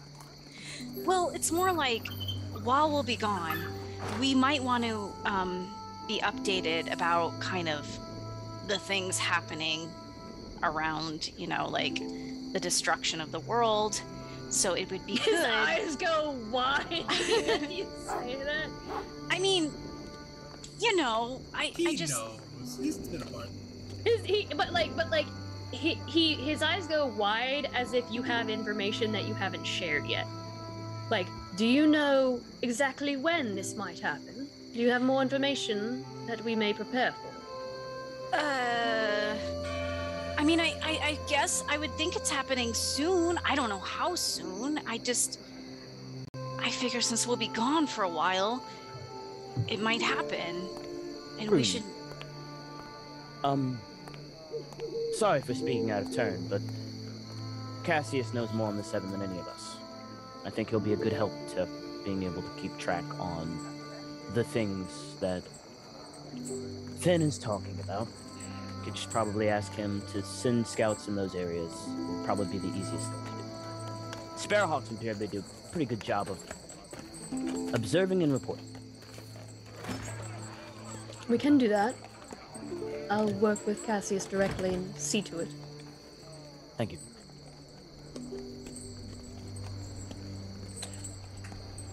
Anyway, he still looks very uncomfortable, and he continues to avoid eye contact from Finn and Samson and Prayaria, but he's stomaching and he's being very diplomatic. Ludin's gonna be like, as fun as this has been, I think I have some things that I want to do before I retire. I will see you all in the morning. Ludin has had enough of this tense, terse dinner that they've been going with, and he's actually gonna head out to the coast and leave this, or whatever this is going on. All right. Night, Ludin. Yes, I think it is time to, Samson, why don't I show you our rooms? Yeah, that sounds great. We got lots of things to do in the morning. Yes. Good night. Thank you so much for all of your assistance, Grun. We are very grateful for your presence and everything that you do for Saltstone. I believe that I am going to turn in as well. Good night. He nods to you, and he just very quietly continues to drink his wine, kind of staring at the fireplace. Yes, Me too. Just gonna go. Bye. Guess I'll see you all in the morning. Go on. Night, Akron. Night, Finn. You should read that book I gave you, by the way. That's right. I'll start it tonight. Yeah, we can talk about it tomorrow. Yeah. All right. So, you all retreat to your room. Ludin, what are you doing? I am going to just look out on the coast and look for a very, very large rock. If I can find any that like I could carry, probably not too heavy, but I would just be looking for one. And if I get one, I will just keep an eye of it, like maybe put an arrow or something beside it, and I'll come back and get it in the morning or something like that. But yeah, that's all I was looking for. Or just a big smooth rock? Yeah. I'm sure that eventually you would find smooth, like worn down rock. Yeah, I'd probably be like, hopefully around like this size, but yeah, nothing other than that. Okay, yeah. Just so that you find one. Cool. You do so. And then I will go up to my room and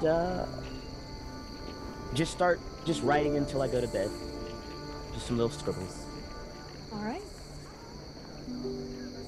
You all take your long rest? Yeah. Anything else that you would like to do before the evening is over?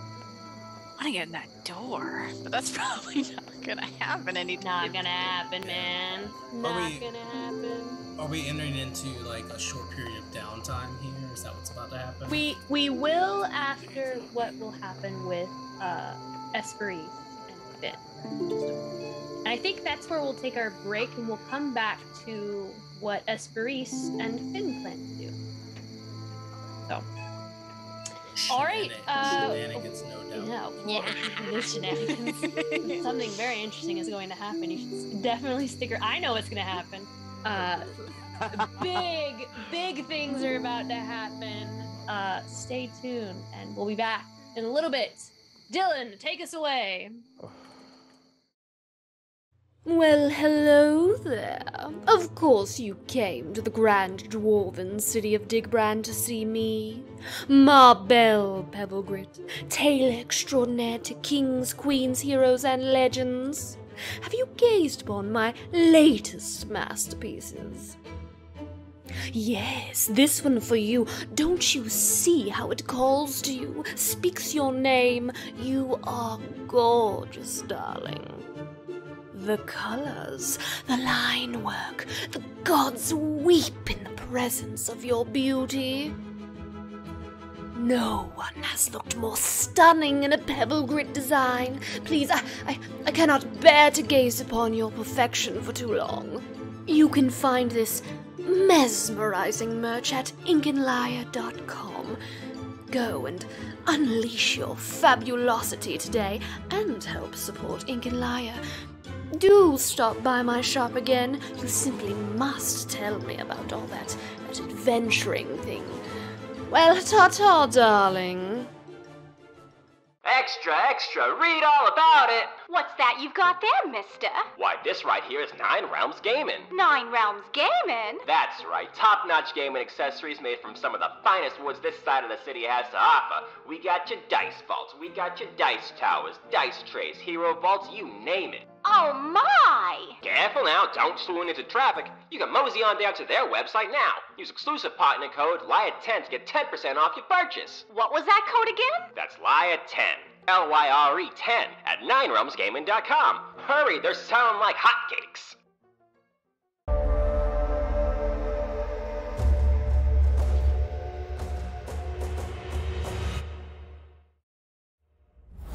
A 12 does break it. Really?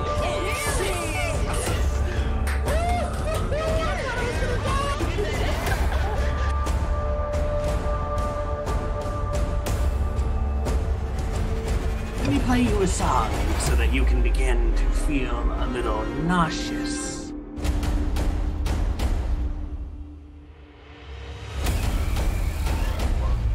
Yea, though she walks through the valley of Ikea, she shall fear no wardrobe. All right.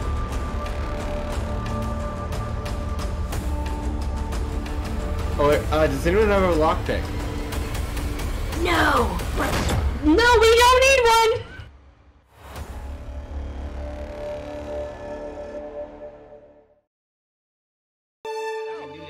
What's up, people? Hi. Oh, we back? Yes. Christian Brand I'll be somewhere not at the seance. Yeah. In the holy light of the Lord. It burns the demon. Christian's just gonna bring his oil and like splash it at him. All right. We are back. All right. So you all go and you take your long rest. As you're sleeping, we'll say Samson. Gonna lie. We'll start with Samson first. So I actually have something I need to note. And I was gonna bring this up when we got into downtime. So there are some behavioral changes that Samson begins to undertake now that we are approaching Feywild time. One of which is that Samson stops sleeping entirely. Like he stays up all night, every night in the study, doing various tasks and reading and journaling with one of his invocations that he doesn't need to sleep, and so he doesn't. It's a behavioral change that you'd all notice. Okay. Is that it? That's it. Okay. You're in the study then. So you're in the study and you're just kind of like paging through the books, and you hear like a scratching sound to the bookcases behind you.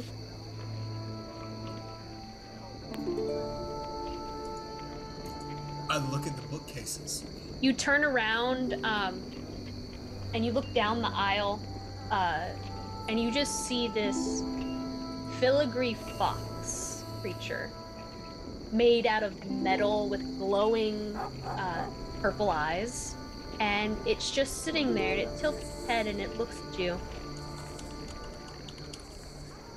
Well, hello, little one. It's made completely out of metal with this beautiful filigree leaf-like design. It's definitely not organic in any way.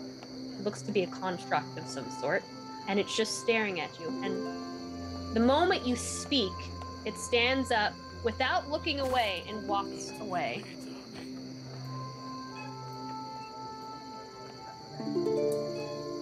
Interesting. I let it walk away. I assume that it is a part of Saltstone and an adventurer long, long ago.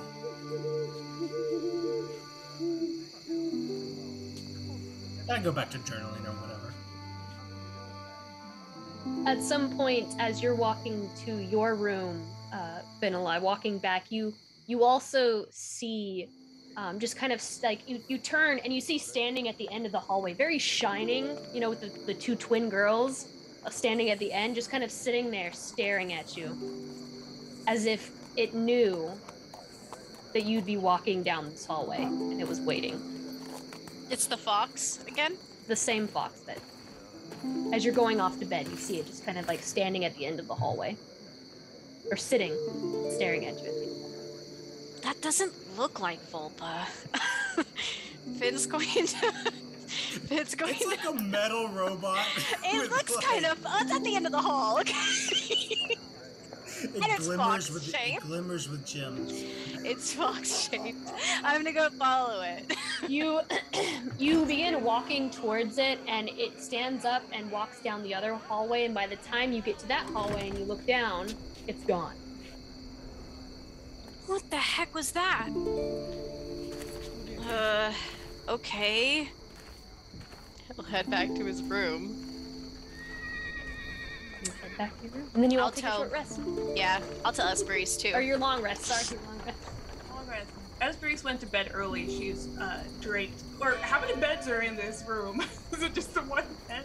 It's just the one bed. Alright, Esperis is draped like a Renaissance I guess. across the bed, as she always does. So where does Finn sleep? On the couch? Finn can sleep there. She's on one side of the bed, just looking Who's like the big spoon? I'll be the big spoon tonight. He considers waking her up to tell her that. And he's like, I'll tell her later. He'll go to sleep. You all take your long rest. Of course, Esperise, you get up extra early. Extract myself from being the little spoon. And I go down and I work on my project. I don't know. Is there anything else that is going to happen before I wake Finn up for dawn? Don't believe so. I'm out there on my new training grounds, punching some punching bags or whatever. Just, hey, Esperise.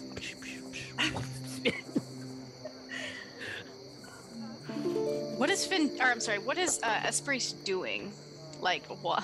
Esperise will wake Finn up when the sky is just turning like this purplish dark brown color that you know it gets before dawn, before the light actually comes up, but the sky is just sort of, it's coming. A very ungodly time, yes. At the ungodly time that your god is actually super into, she will wake Finn up. Good morning. Is it dawn already? Yes, very nearly dawn. Okay. Alright, I'm getting up. Alright. Wake up. Esperise is full face of makeup on already. She is ready for the day. How long have you been up? Since midnight? No. It's like 3 a.m. Everything's fine. Come on. I didn't want to wake you. I saw a weird Vulpa Fox, not Vulpa, metal gem thingy last night. It was in the hall. It disappeared. Get out. Esperise assumes that he had a dream about it and goes, and then continues leading downstairs. A very interesting dream, Finneline. It's head on downstairs. Alright, everyone else is probably asleep, so we should go do, like, steal something or something to summon Levy. What I actually read about was that Levy to you manifests as, a god of laughter and trickery and jokes and pranks, but for many other people, okay, come on. Okay. And she will gesture to on this final floor here, on the lowest floor before the locked door. It's actually pretty close to the locked door, but like to the side so we don't get blasted while we're trying to do this. It's essentially, if you know what a mandala is, it's several concentric rings within each other, patterns and shapes completely symmetrical 360 degrees around of what she gathered from the valley around her temple and at the filigree orchard of flowers and leaves and floral arrangements, many of them braided together with symbolisms and ideas. It's almost like, it looks almost like a teleportation sigil or something like that, but it's purely ornamental laid out on the floor. They're made out of flowers, and there's a ring near the center that's larger that has like several, she like raided some living room downstairs or something that had like candles that she could cluster together at the center of these rings of florals. What I read is that outside of, trickery and jokes and things, Levi is also watches over conjuration. He's also interested in art and beauty and these kinds of things. And I am not so much funny, usually, so I thought maybe this would be. Wait, you got up and did all that to summon Levi? Because it is a respectful thing. Maybe? No? I mean, no, it's beautiful. It's brilliant. I'm sure he'll love it. I've just never done any. I gotta be careful, apparently, because he might exchange me for you if I'm not careful. Yeah, sure.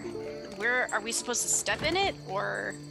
Oh, yeah, there's the little, and she does a little skip sort of thing. She's barefoot still into the central ring there that's a little more open around the candles. They can just, Okay, I'll try not to knock over the candles. Are we just like, okay, I'll let you lead this, because this is a lot. You really want to impress him, don't you? I don't know if that's, before we begin, I would like you to lead. This is more of my, well, he likes you, but I don't know if he'd want to speak to me, but, either way, there are, You've been talking a lot about honesty recently, and Luden has been speaking about the whole time I have known him about what I want and going after what I want. And right now, I want to be honest with you before I ask you to do what I am asking you to do. Okay, yeah. What do you need to tell me? Well, you already know that I am not on this mission for selfless purposes. You know my philosophy about endings, including the world's. You know that the only reason I joined this group in the first place was because I was visited by the god that I had worshipped since I was a teenager, who told me that I must join in this endeavor, and you know that this was not him. The Tremblay never came to me, and that it was Levi. And I am here anyway.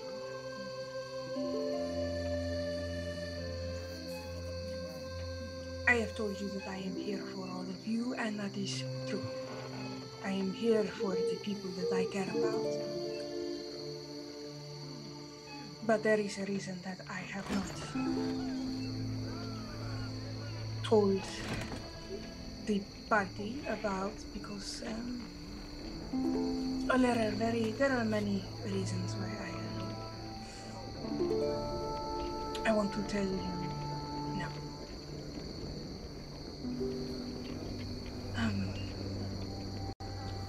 The night that Levi came to me, I think I've told you this before, there was a prophecy that the moon had fallen and that the stars were next, and they were coming. And I've told you that this prophecy came from the mouth of a friend. It was a very, very dear friend of mine. Her name was Asteria, and she was to me somewhat like your bookkeeper's son was to you, maybe.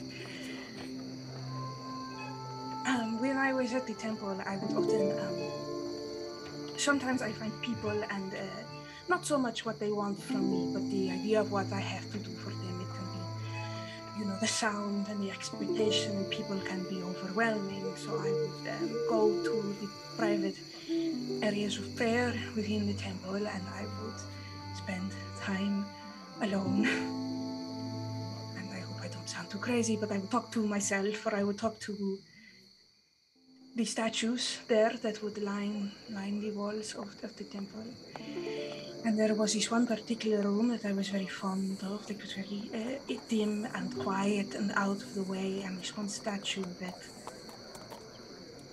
I would go to. It was half broken, but very, very beautiful. And I would say things to that statue as they were rebuilding it, that they are not the kind of things that you would say to a person, or that you would say with any idea that someone might be listening to you. It's the kind of thoughts that are uncharitable or self-indulgent or you know, pity party, and I would just speak my mind and think and sort and... I totally get you. I used to do that all the time with the squirrels and birds in the forest. That's so nice. Oh, keep going. No, well, you can imagine if one of your squirrels had turned out to be actually, you know, a person who had been listening the entire time. That might be, you know, a little bit embarrassing. You can imagine when they finally put together the very last piece of her, and she stepped forward, and she had been a person the whole time, and she had been listening the whole time, you know. The statue? Yeah.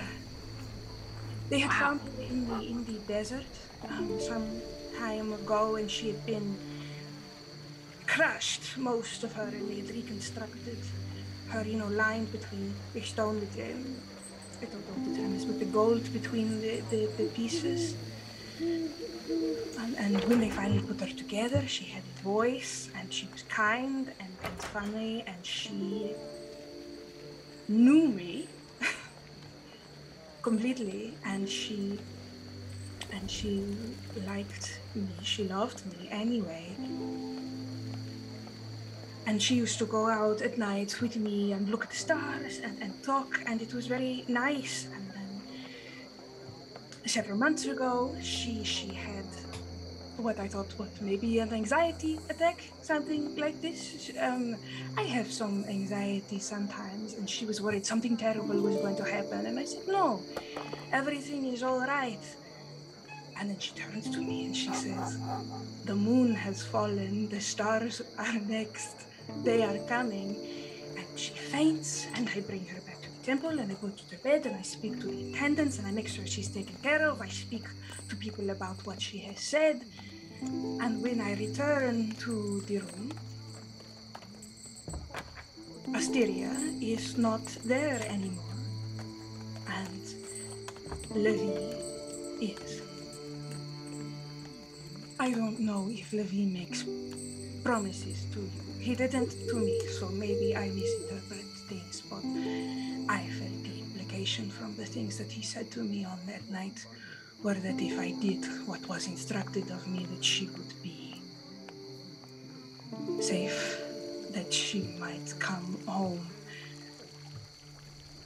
And I want very much for that to happen.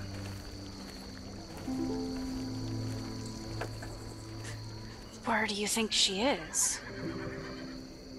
I don't know.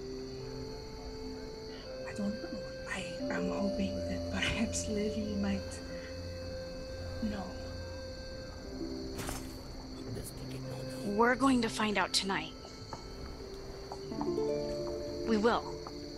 He reaches over and he'll take her hands. I'm sure there's a reason that she disappeared. And, well, if Livy did take her, she's gotta be safe. But we'll ask anyway. Can I tell you what? If you don't tell anyone. I won't tell anyone. You cannot tell Cassius and you cannot tell Zemlin. Not a soul. I won't tell anyone, I promise. Look, if you want me to cast Zone of Truth, I can. I don't know how it'll affect your really pretty design down here, but... It's very sweet. I believe that she might have, before she came to the temple and all that, I think she might be one of the Celestial set based on things that Cassius has said. I am sorry to I just want to be honest. I want you to know, and... Like one of the... Are they all alive? We're finding all of them. But you're not going to tell them, right? I won't tell them. It's something we have to sort out first before we get to that. I don't think that they need to know. Can I ask why you... I'm not going to tell them, but why do you not want them to know? Because she is happy at the temple with me as Asteria. And you're afraid that they'll try to drag her back into her old life? When Cassius remembered he was different, I know that you saw that. Right. There is no reason why she should have to change. You like her better, the way you knew her. Yeah, I do. I understand that. Okay, I'm sorry to do all this. I don't want to lie to you. appreciate that. I don't want to lie either, right? So... Okay, so you can tell me that the flowers are pointless. That's okay, I don't. The flowers are a little pointless, but I'm sure he'll love them anyway. But you know what? Maybe they're not pointless. Maybe he'll really love them and you will impress him enough to the point where he'll be even more... open with us? I don't know. All I'm saying is, in the future, if you want to contact him, you could just ask me. We're kind of really close, you know? Like, I basically just fall into the bed and he's there, so... So... Both of you make either a religion or performance check, whichever you prefer. Oh, religion. Performance. Do it. Oh, Deanna, no. Oh, nat 20. What did I do in my religion check? Because I can roll favored by the gods. I got what was it, a 7? What do I need to, if I failed the check, I can add 8 to it, technically. It's a natural 2 for a total of 7. Okay. I can add favored by the gods to it if that'll help. Because I've never actually used that ability. You can if you'd like.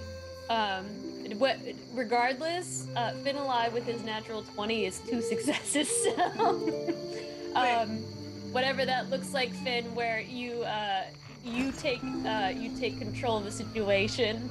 How does your natural 20 look during this summoning? Doesn't even know how this is supposed to go. In honor of Betty, give me a yeah from the proposal. Sure. In honor of Betty White, give me the Yahweh. Yahweh. Betty. He'll just light the candles for Esperis. He'll kind of, so I think what he'll do is he'll kind of like pretend like he's helping Esperis, but he's also just kind of like, all right, Esprit, or all right, Livy, please, we need you to come and, like, I know I didn't do a prank this time and I wanted to, but she really worked hard on this, so maybe we could just come and do it anyway. So he's just whispering under his breath to Livy, like praying to him basically as he's helping her do what she's doing. What is Esperis trying to do with this ritual? Watching what you're doing. Should I close my eyes? Yeah, close your eyes. Yeah, and start singing. Our God is a righteous. Yeah, just like that. You all, as Finn kind of steps in and lights the candles with his natural 20, you watch as the flowers begin to kind of, there's a breezeless wind that just begins to build in the room. And the flowers begin to move and kind of pile up on top of each other. And more begins to manifest and pile and pile. Leaves begin to pile up on top of each other until there's this massive pile of leaves in the middle of the room. Esperis, look, I think jump in the pile. Okay, yeah. There's no trees in this room, and he really likes trees. He has to lean against a tree, so if there's no tree, he'll make us go into a place with trees. So just jump in the pile of leaves. Okay. Esperis will kind of tiptoe out of her ring and just like look back at Finn and just kind of trust to jump into the pile of leaves. You jump into the pile of leaves and immediately are sent into this free fall. Very, labyrinth when Sarah's just falling through her crystal and you see the leaves kind of falling down with you. And you land in very soft grass with a night sky above you. And Finn, you follow suit? Yep, Finn will jump right in after her. And you land next to Esperis, grabbing onto her arm, and you look around and it's just very familiar, ethereal-like forest that you are very familiar with. You've been here many times, and you do see Levi. He doesn't say anything. He's leaning against a tree, of course. His signature pose. And oh my god. His eyes dart from you to Esperise, and you slowly watch the bottom corners of his lips pull into a smile. And he just sits. He sits there crossing his arms, and he looks at you, Esperise. Then we'll stand and offer a hand to Esperise to help her up. I'll take Finn's hand and stand up. Hello again. He looks at you and kind of raises his eyebrows a little bit. Esperise, you've called to me. I'm surprised. Finn and I called to you. It is true, he was very loud. I mean... And he winks at you, Finn. I mean, she did most of the work.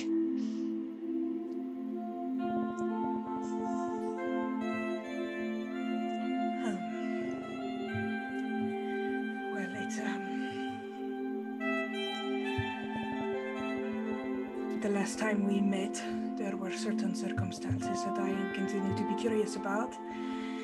And there are certain circumstances we find ourselves in now that I am open to your guidance on. He tilts his head to the side. My guidance? He kind of like pushes off the tree and takes a step forward. Do you trust me, Esperise? You've come all this way. Made the first step to reach out to me, but do you trust me? Do you have faith in me? Faith in yourself?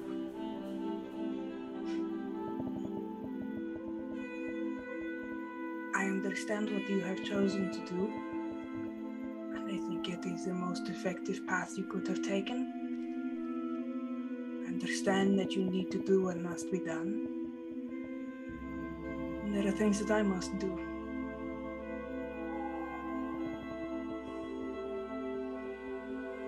It's a good answer. But you've avoided the question.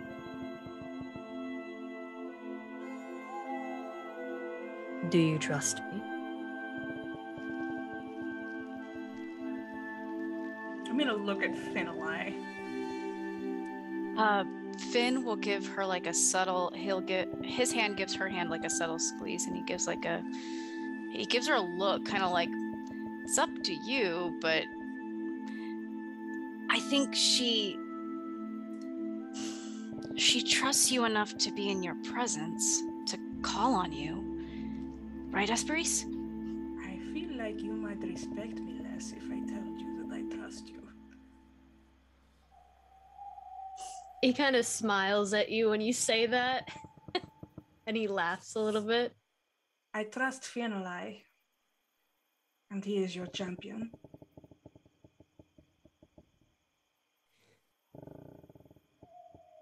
What do you wish to know?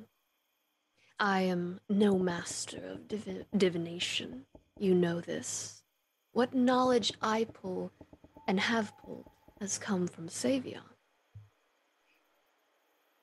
Do you know where Taya, the sorceress, is? Tay.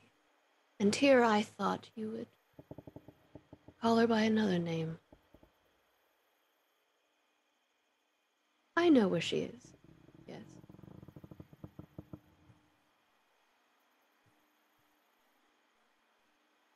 Do you have anything to do with her disappearance from the temple at dawn's rise? I do not. Is that the truth? That is the truth.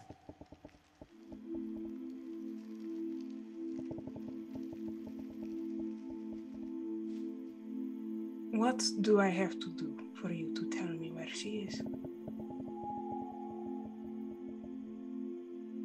I don't mind telling you where she is now. I don't mind telling you what she does.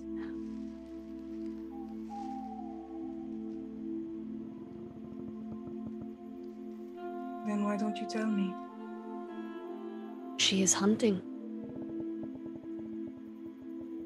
Who? He looks up at the stars and begins to take a step forward, walking a few feet, and begins to kind of pace. She awoke from her slumber, the dormant life of her path. She knew the stars would fall, and now she hunts the blood that awakens.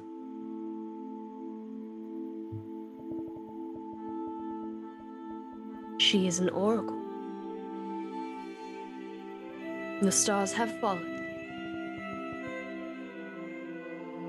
Cassius is no longer the only one whose blood can wake the seven. You know this. You all. And her. But secrets stay secrets for oh so long. Does she look to wake them? No. She hunts them to end them, seeing what it had done to her friend.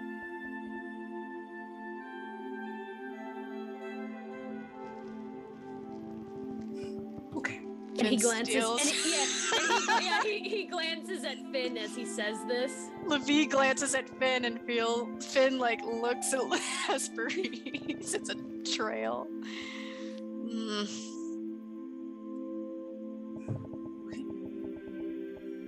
Thank you. Thank you. I am honored you would come to me, Hesperus, and that you see the true cost of what is at hand.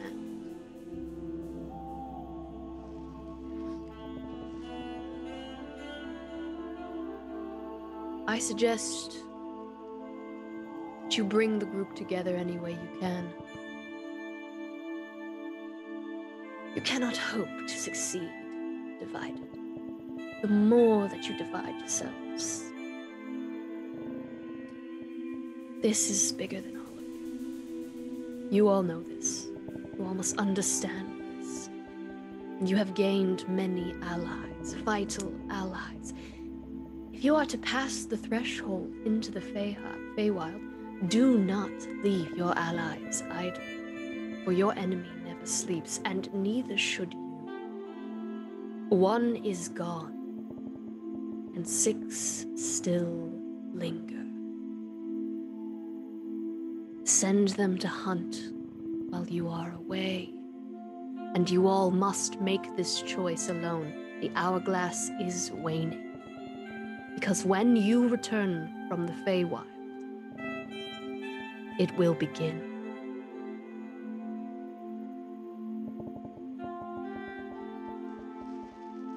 When we return,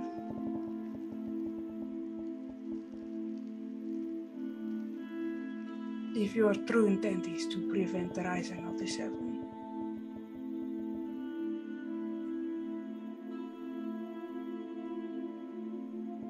I would gladly work within your service. He smiles at that. And he looks at Finn. And then back at you. I am delighted to hear it, Hesperus.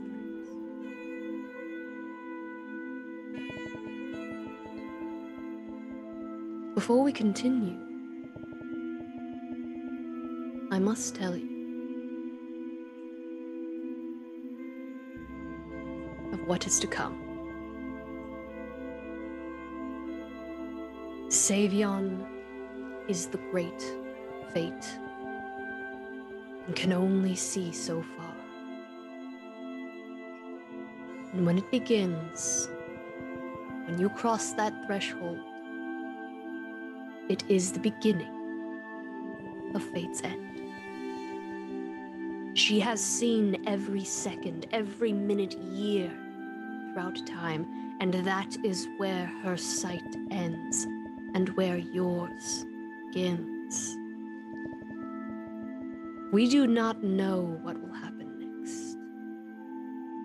We can only hope what we have put into motion is enough for the sake of all.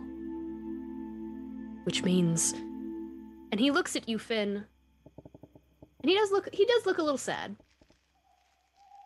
This is the last time that you will see me, Finalai. We cannot intervene past your return from the Feywild. So ask me now what you can, for I will not be able to answer. What do you mean? I mean, you'll still be there, right? You'll still talk to me and everything, right?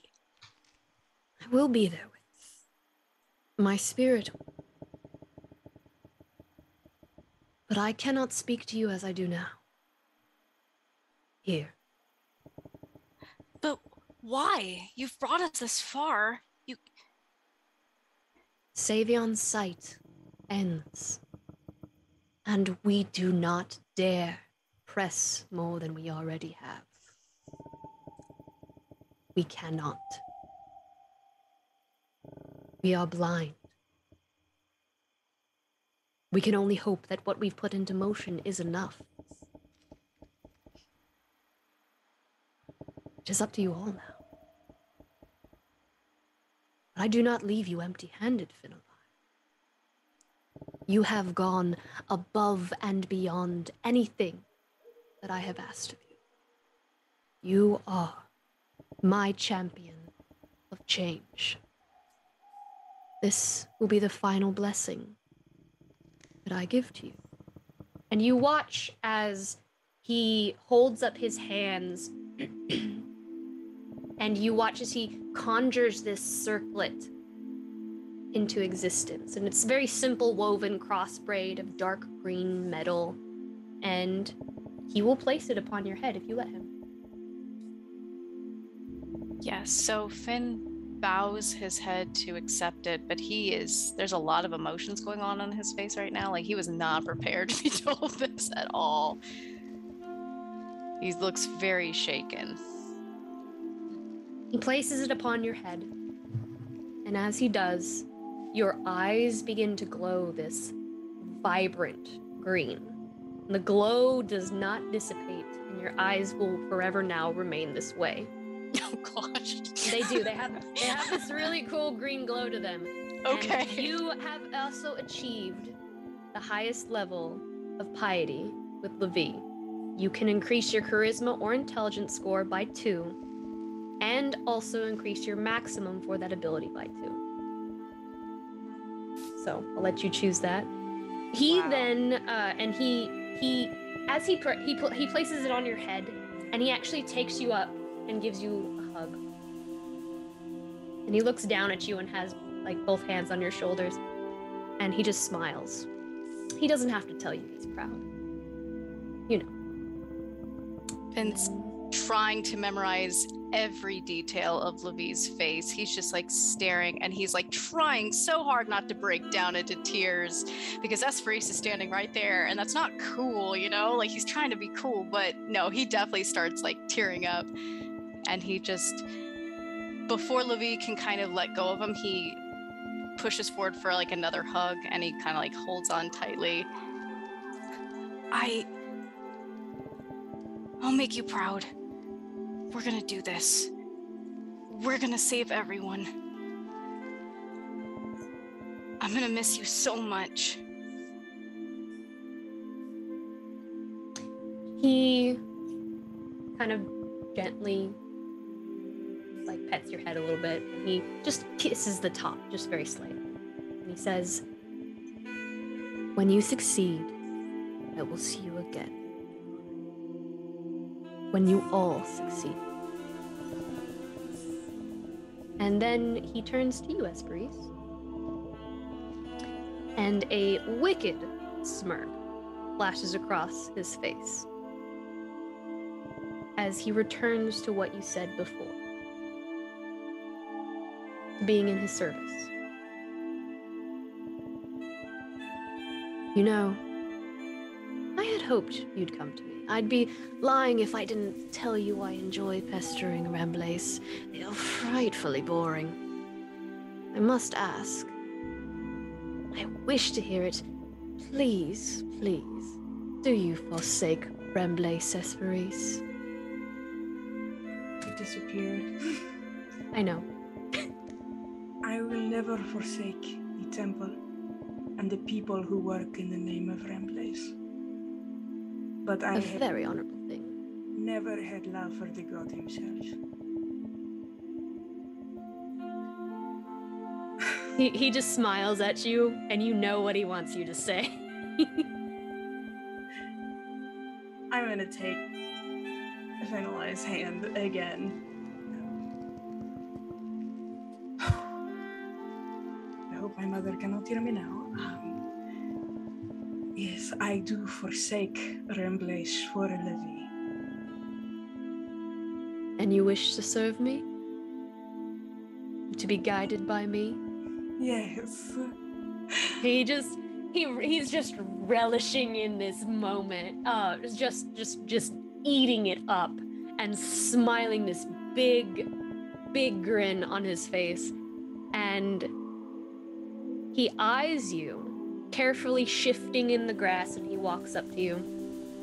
And the leaves just kind of floof up as he walks toward you. And he's smiling. He's very close now. He says, well, seeing as you've had a change of heart, I do believe a change of attire is in order. Don't you agree? And he kind of holds out his hand to you for you to take. And he just kind of looks up your Ramblacian vestments up and down, and he says, let's be honest, peach was never your color. You'd look far better in green. I'm a bright spring, but okay. Not anymore. As you take his hand, he attempts to twirl you around as if you're dancing. And as he does, the leaves begin to swirl around you, and a robed gown begins to form, green moss oak leaves at the bodice cut to your shoulders, with long sleeves close to the skin down to your wrist, sheer dark green skirt over opaque green leggings down to your ankles for ease and movability, carrying that same layered maple leaf swirling all the way down. Imagine like Elsa's outfit from Frozen 2 when she arrives at Ada Holland, but it's green and very foresty. Esperis, you are now wearing vestments of Levi. You're not sure. Much harder to hide from Luden. You're not sure, but you feel more powerful. Something about these garments have increased your abilities in some way, but you just don't know yet. Once you take a short rest, I'll allow you to identify this new vestment for you. And then he kind of just leans in a little bit and he says, can you keep a secret, Esperis? I always have. And he says, good. And Trompery will never know I gave these to you. And he flashes another smile and he says, she's prone to jealousy. And he kind of leans back looking at both of you. And he says, for the rest of the group, I give my thanks as well. And he holds out his hand, and you see this kind of yellow canary kind of flits from a nearby branch, and it lands in the palm of his hand, and you watch as it's moving, but then it solidifies into a bright yellow figurine. To use among yourselves, though your friends may not even take it. Foolish. Perhaps, and he looks at you, Esperis. Perhaps this is a gift from your father, Esperis. Yes, he would have bought this for his diamond, I'm sure. And he kind of holds it out for you both.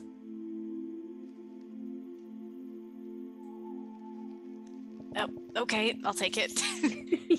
One of you can grab it. It doesn't matter who. And he looks he looks at you all and he says, what you all have done, what you all will do. You are the nameless, silent, vigilant protectors of life. World does not know your name because they could not know your name. But when all of this is done, I believe they will, and the masters will write your names forever in the heavens.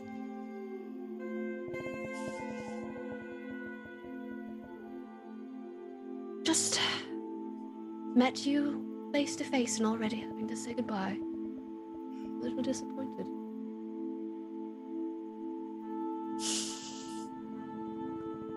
We will see you again.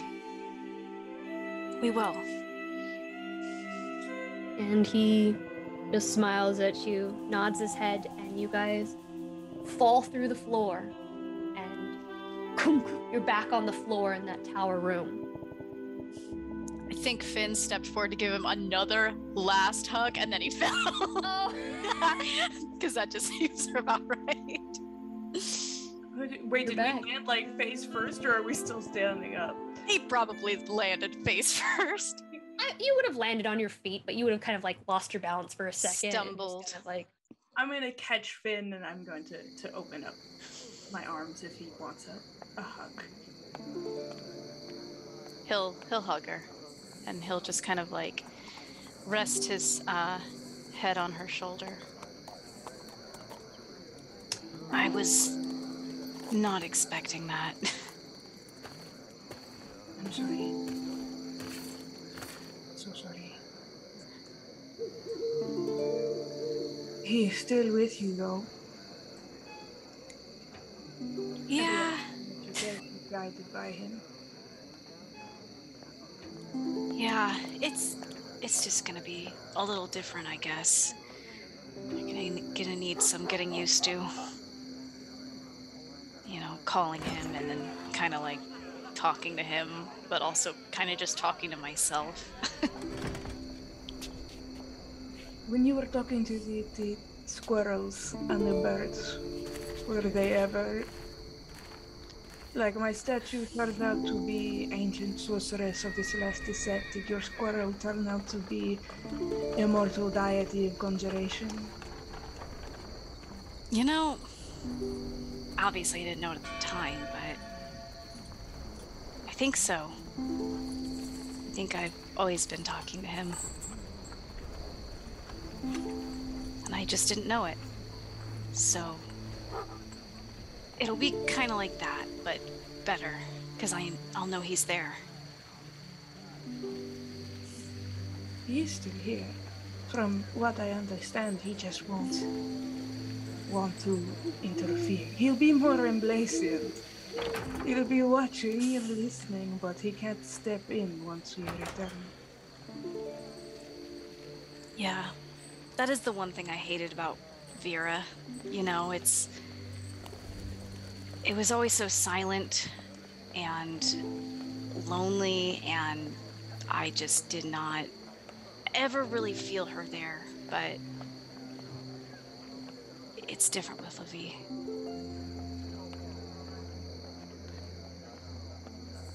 So, Taya.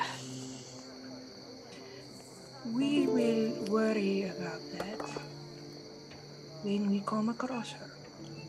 Really? We're gonna worry about it when your childhood girlfriend runs at me and tries to... Okay, as furries. She's not going to... I am not going to let any of us hurt her, but I will also not let her hurt you. And I have some time to work out how I am going to accomplish this. So. I'm in this too now. We can't tell anyone, so we need to figure this out together. Because, I mean, your not girlfriend might be going after some of my family members, Reese, so... we will figure it out. Yes.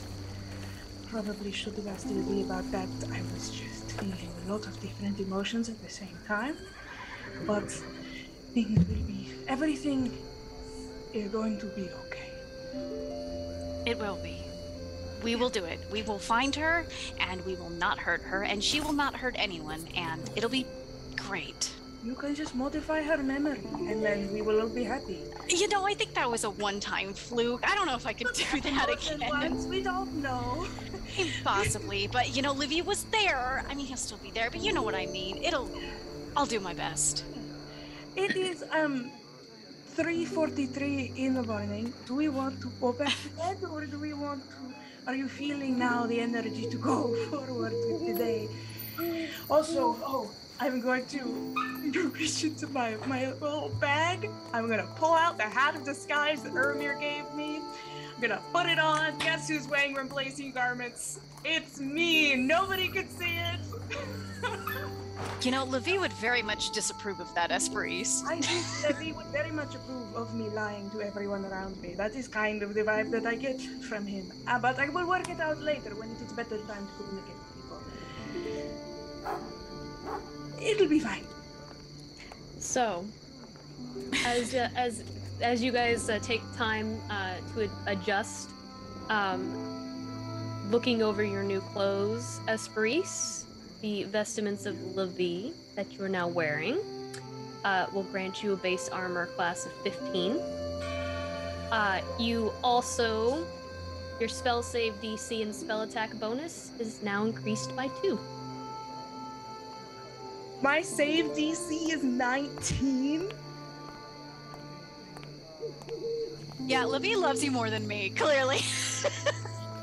He gave you a lot of stuff, Finn. It's true, but a lot still. of stuff, Finn. You just got a +2 to either your charisma or intelligence, along with all the other bad things. Also, as Finn is now holding, you can definitely keep the canary if you want, Finn. I'm just jealous. Speaking of, you also, he gave you a gold canary figurine of wondrous power. You can use it in 2 different ways. One, you can use the figurine to become a giant canary for up to 8 hours that can be ridden as a mount. Once this figurine is used that way, it can't be used until next dawn. Or, if you are missing half or more of your hit points, you can speak a command word. I'll let you decide what that command word is. And the figurine will become an adult gold dragon for up to 1 hour. Can't use any legendary actions or lyr actions. I'm sorry, what? But once the figurine has become an adult dragon, it cannot be used this way again until 1 year has passed. Did you give us a baby dragon, Warren? I gave you an adult gold dragon. So we better use it well. No. Use it wisely. Y'all know how Use it freaking wisely. scary these 7 are about to be if we have an adult. Yeah, this is the scariest thing that has ever happened to us. No, she gave us a chance. That just evens the playing field, is what she's saying. Whenever we're fighting. God, I'm so scared. I like to Oh my imagine it's God. not our friend, and we just unleash it on the battlefield, and it just causes chaos. Yeah, Just like, eats is it our us. friend or no? The creature is friendly to you and your companions. It understands your languages and obeys your spoken commands. I think If I'd you rather issue- fight a dragon. Yeah, I don't want it. Right now, is he like a little statue or is he a little guy? No, it's He's just a a statue. statue. He's It's just a statue right now. But the canary mount can be used frequently, right? It's not. Put it in chat so you guys can look at it. This little guy. Yeah. But yeah, those are the gifts that Livy has You want a bestowed little upon baby you. dragon so bad. He's like a statue right now, and he It's can just a do small other little canary things. statue.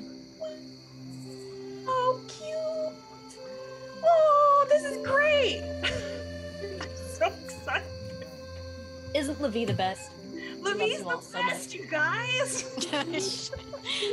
She's converted. That's all it took. All it took was shiny gifts. Dragon. Okay. Esperise, He's now your UAG or UAD. Young adult dragon, literally. No, it's an adult dragon. I was trying to be clever with like a anime UAV inbound, you know, like or whatever it's called. Anyways, it was a Call of Duty reference, but it just fell flat. I've never played a video game. Let's go back to sleep. It's a lot to process what just happened. Unless, I mean, we could take a walk. You do have a full face of makeup. I don't know if you want to sleep. It's true. No, it's okay, it's okay. I have very good skin. I can handle the sleeping in makeup once. We go back to bed. Yeah. Let's go back to sleep. Morning arrives. And you all make your way down to breakfast. Is there anything that you share with the group? Did you all kind of come back together? How long does your hat last, Esperise?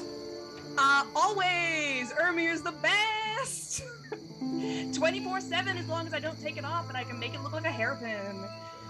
Ermir's my best friend and he's not even... He doesn't really share anything with us ever. Like, Lauren's like, I'm gonna take off that hairpin eventually. Ludin was gonna go approach Esperise before breakfast real quick to ask her a favor. Yeah, go ahead. You don't Okay, know cool. that. Yeah, no, he does it. He's just like, if no one else is around, he's like, hey, What's up? I don't know if, like, you're probably free in the next couple of days. I'm gonna take a trip home, and I was wondering if you would want to come. I can invite Avriel as well. Akron's already going. But yeah, you show me your home. I can show you mine, and then he'll pull out the little rock that he has, and he'll pull out a little piece of paper, the paper that he was like writing on. He's like, so you're Rimblaze guy. He helps with, passing the dead, and my mom never got a funeral.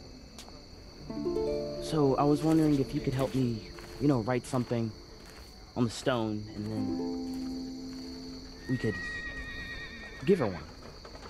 I've never really been to one, so I was wondering if you could help me. Of course. My work at the temple was mostly in the final passing, so I know something. That's great. Thanks. And he'll put it back in the bag of holding. Put his paper back in the bag of holding. And he'll be like, all right, I'll go talk to Akron, see if we can get everyone along, and we'll probably leave not too long from now. I'll go find us some horses, and it's a 3-day journey, so. Okay, yeah, I can back up, absolutely, of course. Awesome. No, we don't have to do it like right now or anything, but just I'll come get you. Thank you, Esperise. Thank you. See you at breakfast, and he'll go to breakfast. Yeah. Rest of the party?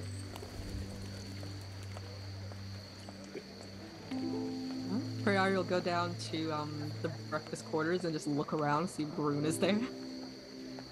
Or Rune? Groon. Oh, Groon! He wouldn't be there, but if you're going to look for him, you would probably find him in the library.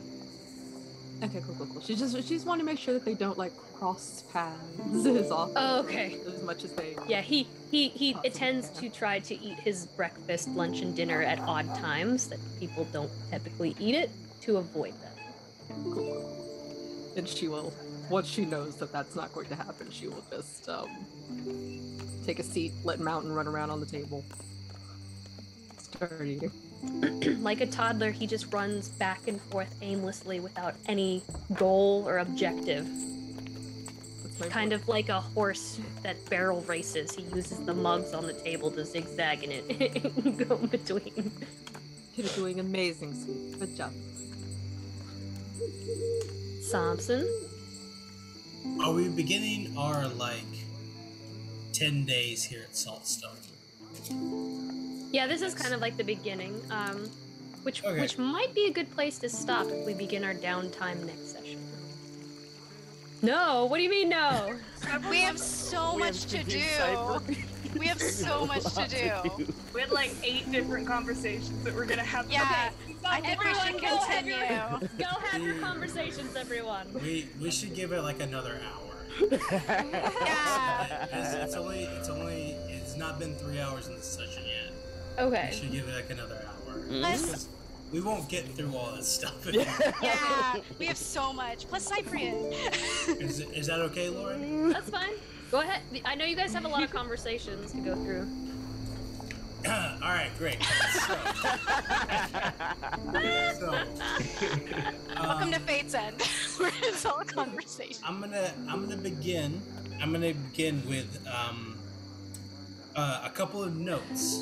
Okay, so for the next, because all of these conversations kind of happen over the course of about 10 to 12 days. They, as we're doing certain things. So I want to make some notes about Samson's behavior that you would all would notice while all this is occurring, right? So, number one, Samson stopped sleeping entirely. I mentioned that earlier. I took a new invocation, but it's also part of something that he does while wartime is coming.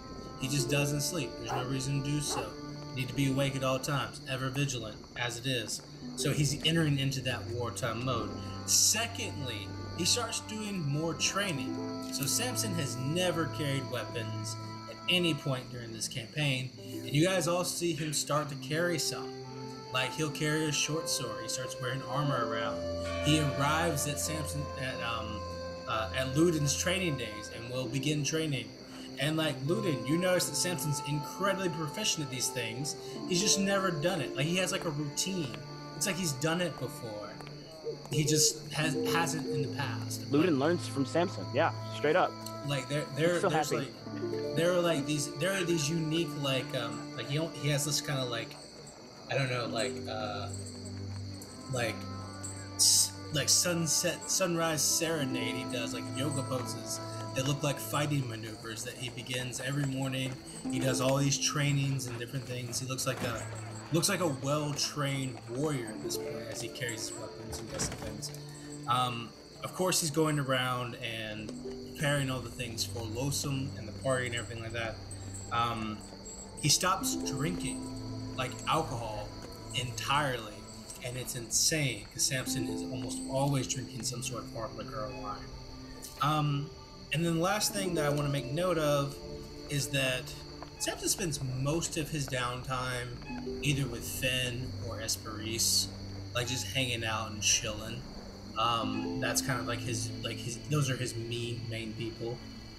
Shout out to Dual Meaning. Shout out to Dual Meaning for the raid. Thank you. Like those are his people, and that's where Samson spends most of his time. When we're not around, he's just hanging out talking to Finn or talking to Esperise. He doesn't do that at all.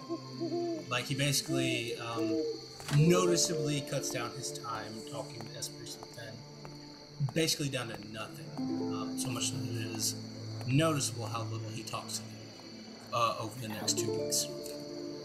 And then I'm gonna go find Akron, wherever he may be,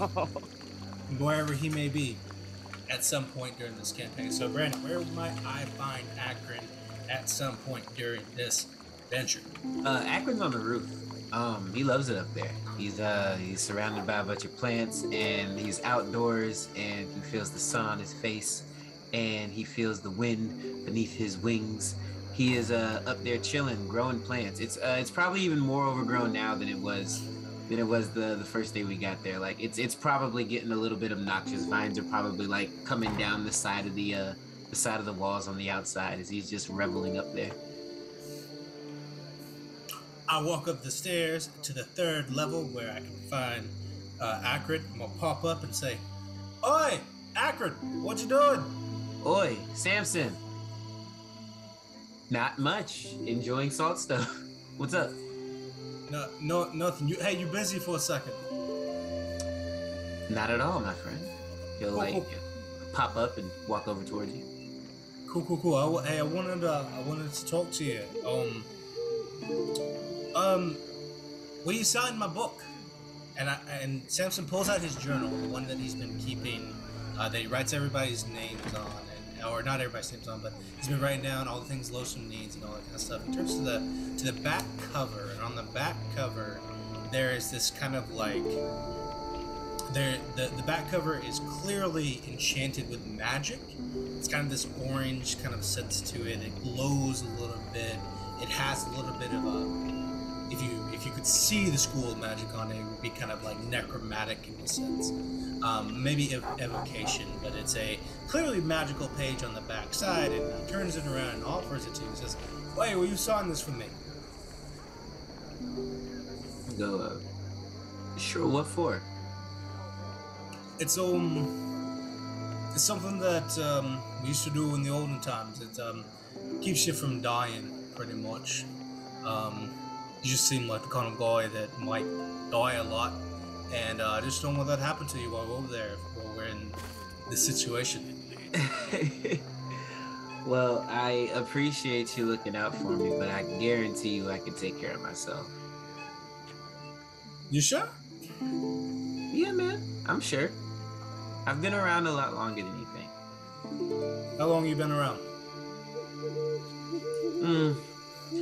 Long time. I've been around about 20 of your long times. How long you been around?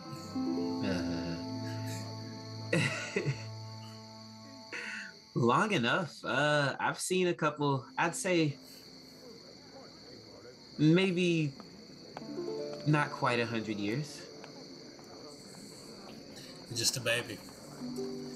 Look, when we were back over there, you said that you didn't want to fight the Arboreus and you didn't really want to go do some things. I just wanted to check on you. I know that this is like, will this be your first kind of?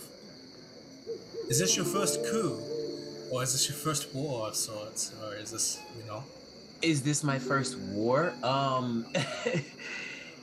Yeah, wars don't, I tend not to, try not to participate in wars. It's not my first time in combat, though. It's not my first conflict. So you're not a fighter, or like, what's the deal? I am he'll kind of look at his hands, say, I am a protector. If it comes down to fighting, then, so be it. Are you good at fighting? Go look around. You want to find out? You know what? Absolutely I do. Here, give me your best shot. Real quick. Here, he pulls out his, longsword and hands it to you. So give me your best shot. Oh, no. I don't need that. It's... Okay. Yeah. My best shot? I don't know if you can handle my best shot. Do you want to turn into a blink dog first? No, I don't need it. I've seen you fight. There's nothing you can do that's gonna hurt me. He'll kind of stand back and size you up a little bit. He'll say, I push him. Lightly, just like come on. My best shot. Give me the absolute best you could possibly do. Now, Samson, listen. Your friends, they're already a little wary about... I push them. Look, man, I don't want to hurt you, Samson, okay? Listen, you look great for an old guy, okay? But those brittle bones, I don't... Come on now, you're already missing a horn. I would really hate to hurt you. I don't... From what I saw you fighting the Arboreus, I don't think there's anything you could do to me. So... Alright. My best shot. Look, there are people who are defenders and there are people who can't defend. So come on, which one are you? Like they say they'll be defending anybody, but they actually can't. And so they're just harmless. So I'm concerned that that's what you are, and I push them. It seems as though you are insulting my honor as a knight, good sir. And you see his armor kind of start to glow with that same fey magic, and the vines that they were original, like he had his elbows and his wrist and his hands kind of exposed, and it kind of stopped up here, but you see the vines kind of start to come down his arms and kind of wrap up kind of like a boxing gloves, or like fighting his hand wraps or whatever. And he says, "This is your last chance to back down." I'm gonna kick him, like in the chest, like hard. I'm gonna roll for this. Just Spartan kick him. I'm Oh gonna my god. Spartan kick him in the chest. That is a natural 3. Oh, So no. not good at all. No, It hit. it's fine. It's fine. No. You kick him in the chest. We'll play this out. You kick him in the chest, and he kind of flings backwards, and he'll use his bonus action to reach forward and use ensnaring strike on you to grab you forward, and then he'll pull you forward and reach back with the other hand, and now remember you asked for this. I'm here for it. He's gonna smite your ass. Yeah, he'll hit you.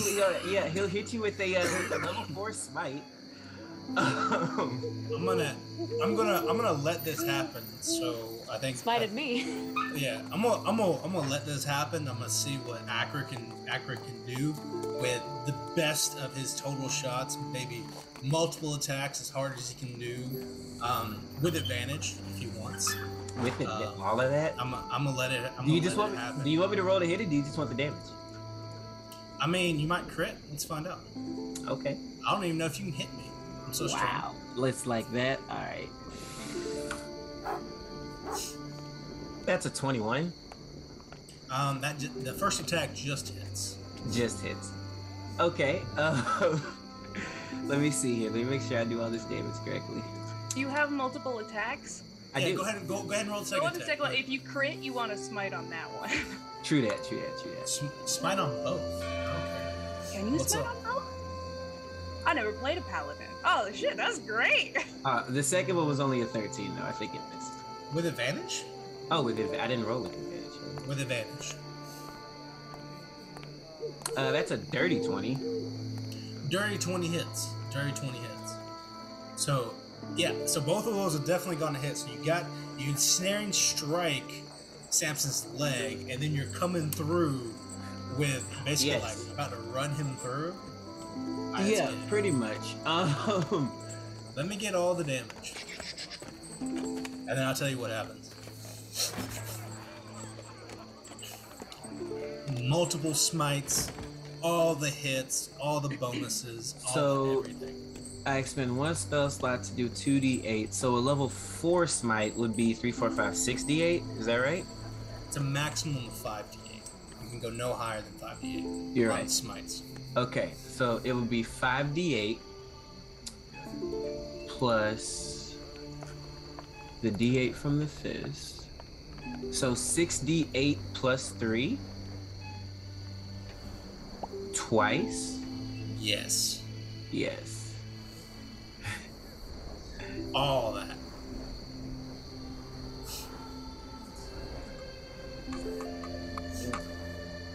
Roll. So Samson takes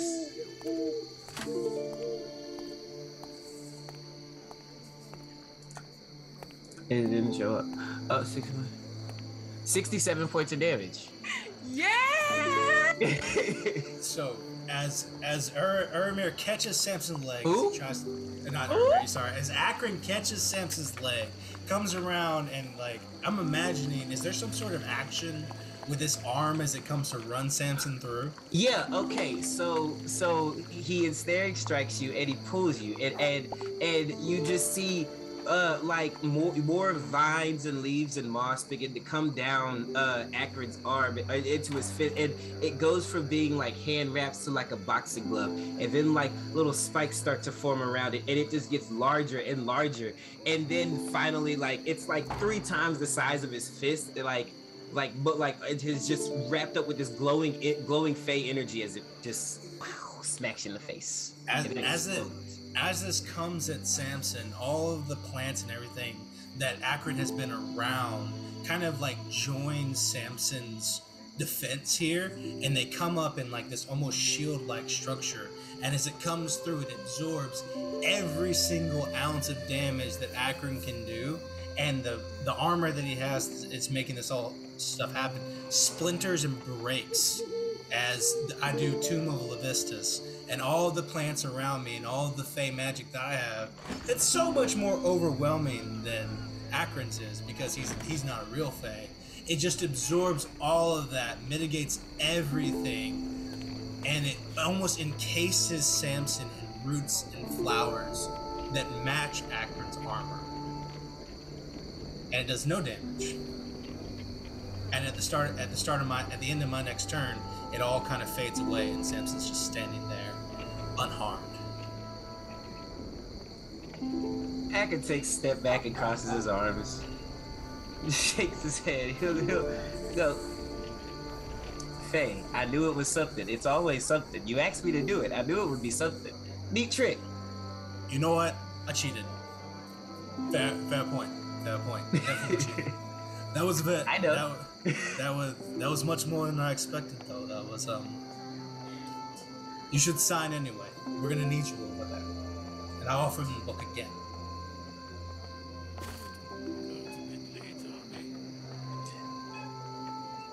Well, now it doesn't feel like you're disrespecting me. And he'll grab the book. That was very impressive, Akron. I clapped him on the shoulder. Yeah, that was like I said, that was a little trick of yours too. I've seen you out there. You've got some a little bit more than meets the eye, Samson Martis. I think that's a little bit for both of us here. So what makes the wild love you, Akron?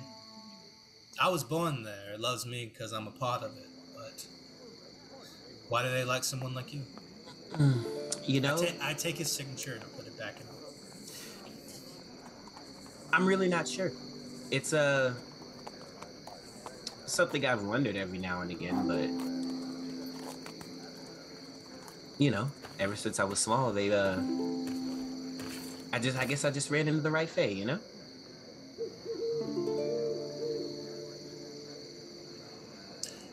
If you ran into the right Fae, that's a very lucky thing indeed.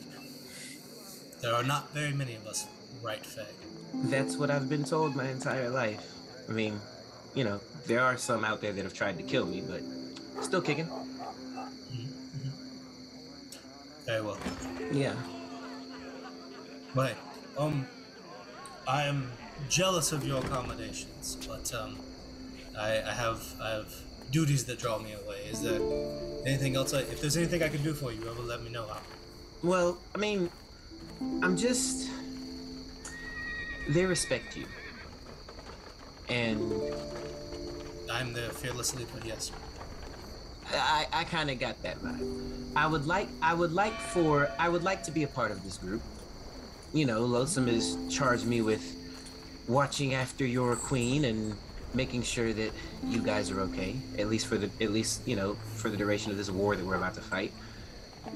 And I find that it's been difficult with some of them. They're very difficult people to be around. They don't understand. It's so easy where we are. You just tell people the truth and everything works out. Everything is fine. You know, like, take it or leave it. when the forest is trying to kill you, you don't look at your companions like they're bad. Like, come on. Like, it's great. Exactly. You understand. Yes. So, you know, if you had any advice, you know, like Avrio's sister, Esperise especially, she seemed a little, I don't really know how to approach her. And then there's the queen herself. Between you and me, she kind of scares me. I mean, she scares me too. Yeah. Finn seems really nice. And Luden seems okay. He's kind of intense, but he's a nice guy. Luden is really hard to joke around with. Prey is the best, and at no point will you ever have to worry about her. Just follow her commands and you'll be just fine. Be respectful, otherwise this will not be the last time we fight. Finn is one of the easiest people to get along with in the world, and I think you guys, just being around each other, you'll be fine. It will simply take time to be together, and you'll be just good. Yeah. And Esprit? I met Esperise about 2 months ago, and I have no idea who she is. Can't help you much there, so sorry. Well, that's alright. I'll trudge along and figure it out. We're stuck together anyways, right? For now. But hey, we are. if you ever want a proper sparring lesson, it'll kind of punch him in the shoulder, just a little harder than it should.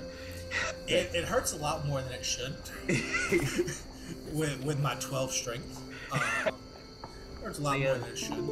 Yeah, if you ever want a proper sparring lesson, you know where to find me. You should join Luden and I. He's very rudimentary, just like you are. Lots of brute strength. We can get you all up to speed. I think a little bit before dawn, that's when he loves to get up. You should join us. That'll be fun. I think we're supposed to be committing arson later, but yeah, we should totally. Yeah, that's fine. I mean, but before or after, it doesn't really matter. Yeah. And then I'll just walk off like he didn't admit to playing a crime. Like no huge crime that should be a problem. Just like no issue. Good guy. And then I have more things that I need to do before this, but I would like to throw this to either Prey or Luden or someone else before I do another one. I go to Akron real quick. Maybe even after all of the, huge explosion that I heard upstairs. I high five Luden in the hallway. It's like, yeah, he high fives and he's like, heck yeah, Samson's out here training with me, like he's loving it. And he'll run over to Akron. He'll be like, okay, so I've got hey, you. We were just talking about you. Okay, so you're just ignores it. Like whatever. Esperis is coming along to burn down my house. I need okay. So her brother, they did the separation thingy for like their whole lives or whatever, and I'm trying to get them to like know each other more. You think you can convince them to come along? Avril? Yeah, sure. Perfect. I got you with her as well. Like, I think this is the trip where everything human to human, fate or whatever the crap they are, it'll all work out, okay? Oh, this is it? This is the one. This is the one. I mean, we're gonna be gone for 6 days. Yeah, all right.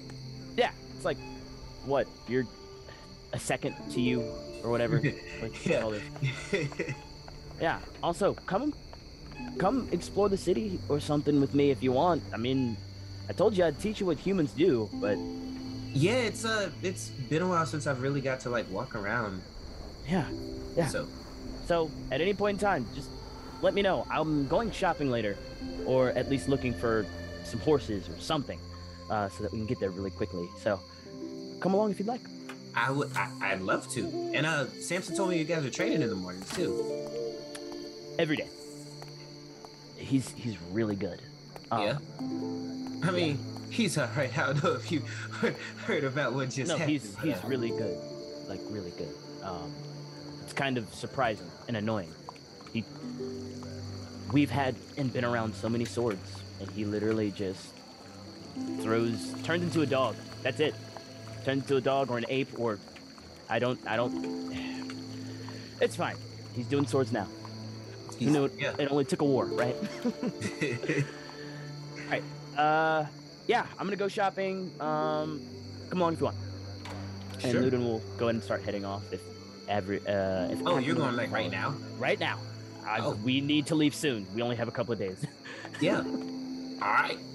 Come on. He's right, start marching behind you. Yeah, so Luden will just go look for some horses, the fastest horses that he can find. 4 of them. He'll be looking for like Akron summons his horse on the way there. He has find Steve. Or summon Steve. Yeah, Luden just looks at this like, everybody's surprising me this week. So he hops on the horse and he offers Luden the hand. He said, "Would you like to ride into town?" That's a little too flashy for me. And he'll pop up a hood. He'll be like, that's okay though. You ride into town. Come on, people love the horse. Try not to draw too much attention to ourselves. Yeah, speak for now. Okay. Let's go. With the reins and the horse, right up, leaving a trail of daisies and flowers in its wake. You don't know where you're going! As Ludin says as he just jogs behind the trail of daisies. And I guess that's what we'll go look for some stuff, and he'll find like basic provisions. He knows the way. I mean, these are his woods after all, so he definitely looks noticeably like a tiny bit more chipper. He hasn't been home in a while, and just in the woods in general for a long period of time. It's not just his favorite terrain, it's like where he grew up. So it just feels a lot calmer and a lot more comfortable in a place that he knows for once. So. Can I ask you a weird question, Ludin? Sure. Why is burning your house down so important to you? It's the last thing. Starts to get a little bit more sullen again. A broody Ludin. And he'll just say, you haven't been with us long, and you'll probably end up knowing this about me sooner or later, but I don't really like the gods. And it turns out that a god kind of, in my case, I feel ruined my life. And that house used to belong to my family, and now it just holds the last pieces of the god that ruined my life. All those memories are stored up there. I've already burned everything that he gave me, and the last thing that I need to do is take that hold and burn it too. And then I could start working towards my freedom. Very hyperbolic metaphor, I understand, but No, but I get it. I also have to have something to bury my mom with. And her last resting place can lie with those ashes. I guess it hurts, huh? Every day. I don't really remember her that much, you know. It's like this weird... It makes it feel like I'm angry for no reason. You know? How can you be angry about somebody that you hardly knew? Well, you could forget him. Then he wins. You know, I don't think that he gets to do that. He doesn't get to just Levi, sorry. He doesn't just get to toy with my life or with anyone else's life. Like we're pawns.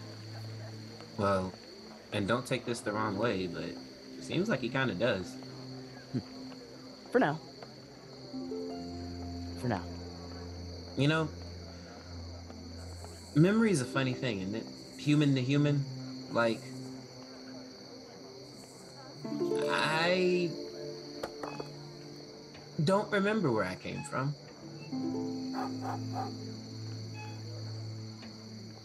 Well, none of it.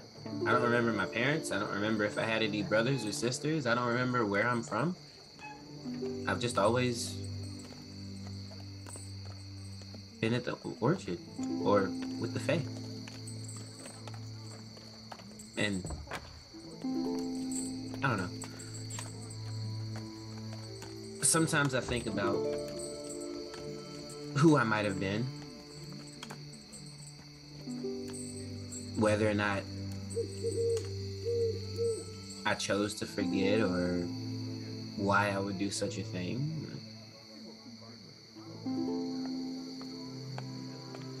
But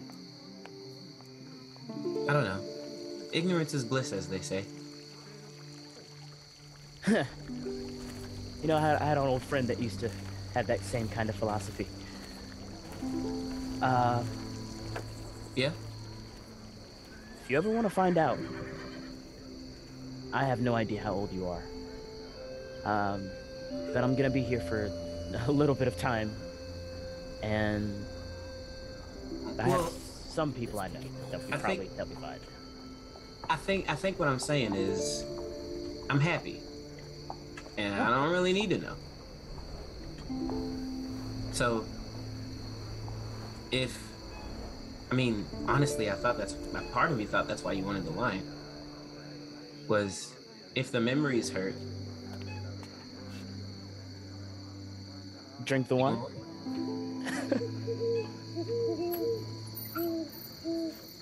Last resort, Akron. Last resort. But it's there. I have it now, right?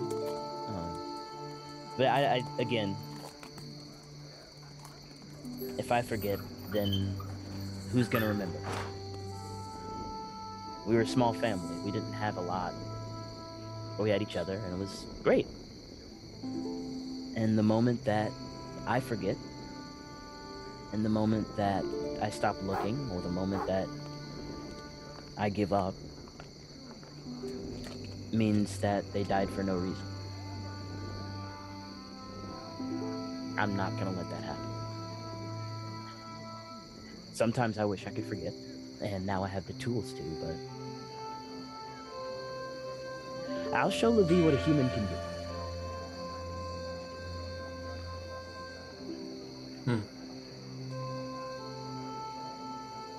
Now come on, we gotta buy some horses.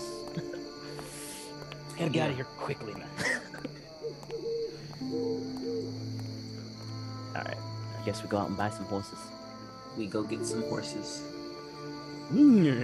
Not nearly as cool as my horse, but probably not. But we still go. We get some functional horses for Luden and the crew. No, these are gonna be some dope horses. These aren't about to be These are about to be the fastest horses we can find. I will use all 27 of my gold that is left to rent some horses for 6 days. Sweet. However much. You don't need gold to rent the horses in the stable at this estate. I don't know. Unless you want to give it to Finn. No. I guess she did say that there were stables. We didn't have to go get horses. There are stables on this estate. We probably went to town to get other supplies and then came back. Would you rather have horses that didn't belong to Finn? 100%. Oh my god. I promise you that is one of the reasons. The servant comes out like, I'm gonna have to check with Nesta. I'd like to borrow them, Luden. I don't want them. Thank you. Yeah. And that's, I think, how I spend the next day or whatever. Just being prepared to get out of here. And if anybody wants to talk to me, I will be doing that. And at night, I will be chiseling words into my rock. So. Is there anything Praeria wants to do with her downtime? While we're all cursing and/or blessing the gods, or being blessed by the gods. Yeah. Giving the big old thumbs up, thumbs down, Roger Ebert score to Levi specifically. She would like to contribute a thumbs down, but I think she's spending her downtime just kind of in the library, reading, looking over random battle plans and things that Samson has left behind. I imagine they're just everywhere. She's just like going through them. And at some point she will find Luden. Is he down in the dungeon? In the armory dungeon making? Nobody knows where that is yet. Okay. Nobody knows where that is yet, or that it even exists. But believe me, when I know, he will be there. She finds him wherever he has found to do his Luden-y things. His broodeny Luden-y things. Probably his Luden.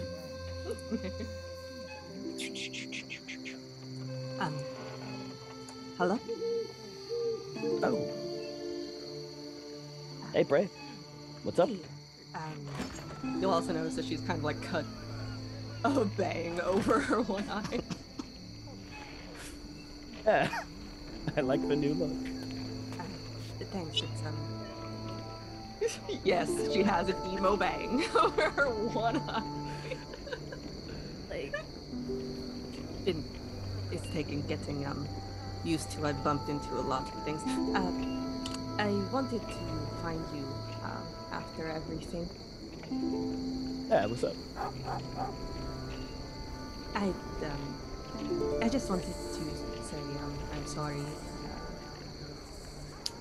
I didn't mean to take your choice from you. Pray, that's not why I was upset. That's not it at all. I feel badly. I know that I wouldn't. I just couldn't watch you give up something else when everything had already been taken from you, and then I took something else again. And even if you don't feel badly about it, I just wanted to say that. Look, it's... Do you remember the rules? I know it's been a while since we've used them. Don't die. I remember that one. Help me with the other. Look, regardless about the other ones, the most important one is trust the people you're fighting with. Right? Right. Yeah.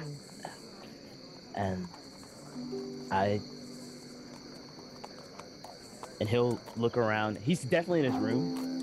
And he'll walk up to the door and he'll pull her inside and close the door. He'll be like, okay, look. I don't like Finn because I don't trust him. Simple.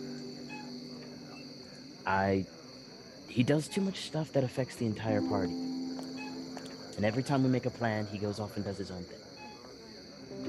And if we make plans and he does his own thing, he's putting all of us in danger. I was fine walking in there, giving up my eye, because I accepted that danger. But Praeria, how was I supposed to know if you were being mind controlled or not? When you got your eye taken? I make plans because I like to know at least think what's going on with you guys on the battlefield. Split-second decisions or decisions that the party doesn't talk about, or when someone goes off and does their own thing that puts all of us in danger. And I don't want anyone to die. Rule number 1, we all have to come back alive. None of this matters if I lose somebody else, okay? None of this matters. And that's a lot to ask.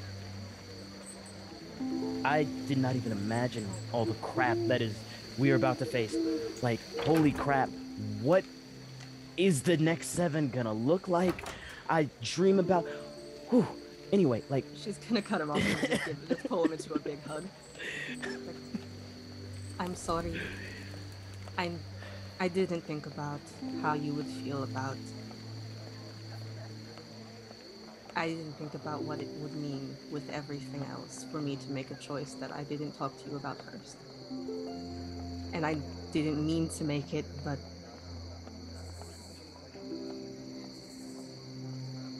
And he'll hug her back and he'll just be like, it's not... You can make your choices, Prey. Just... If you do decide to talk to me about it. And... we're all in danger. Let's just... If we're gonna change the plan, let someone know. Right. That was really scared, okay? Then he'll actually hug her even tighter. He'll just say, and he'll whisper, he doesn't get to win. No, he doesn't.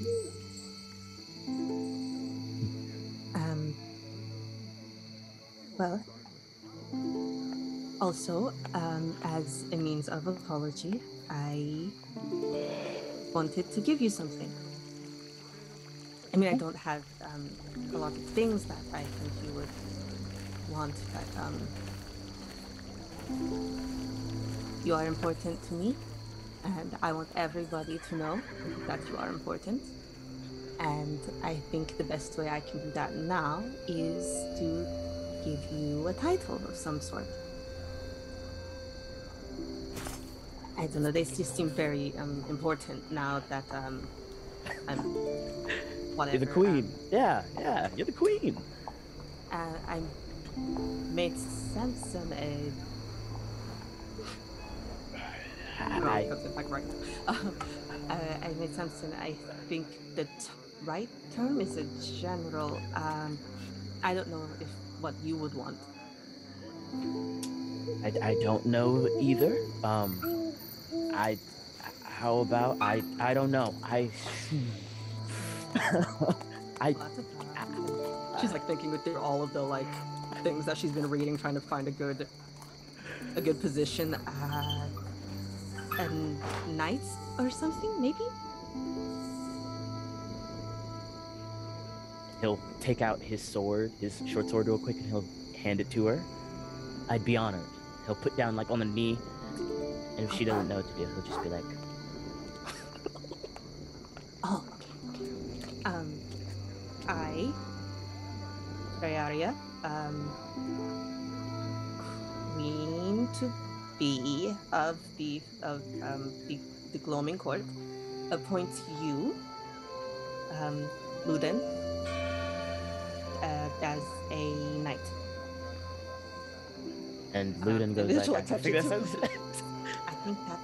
Do I have to say more things? I think it was perfect, and he'll take the sword. He's like, I accept. Thank you so much. I would ask Samson on like the or ask Esperise. She might know like the mannerisms that you're supposed to. I'm thank you so much. Yeah. So very nice. As he tries his best. Esperise. What was that? I don't know. I don't know if I'll ever do it again. I'll do it again. Okay. Thank you. Thanks for your art. I love it. Yay. I should probably ask if I can. I will ask them something about that. Okay. Yeah. Well, if you want to chill and talk, you can. I'm just doing a little bit of work, but otherwise, I'm good if you're good.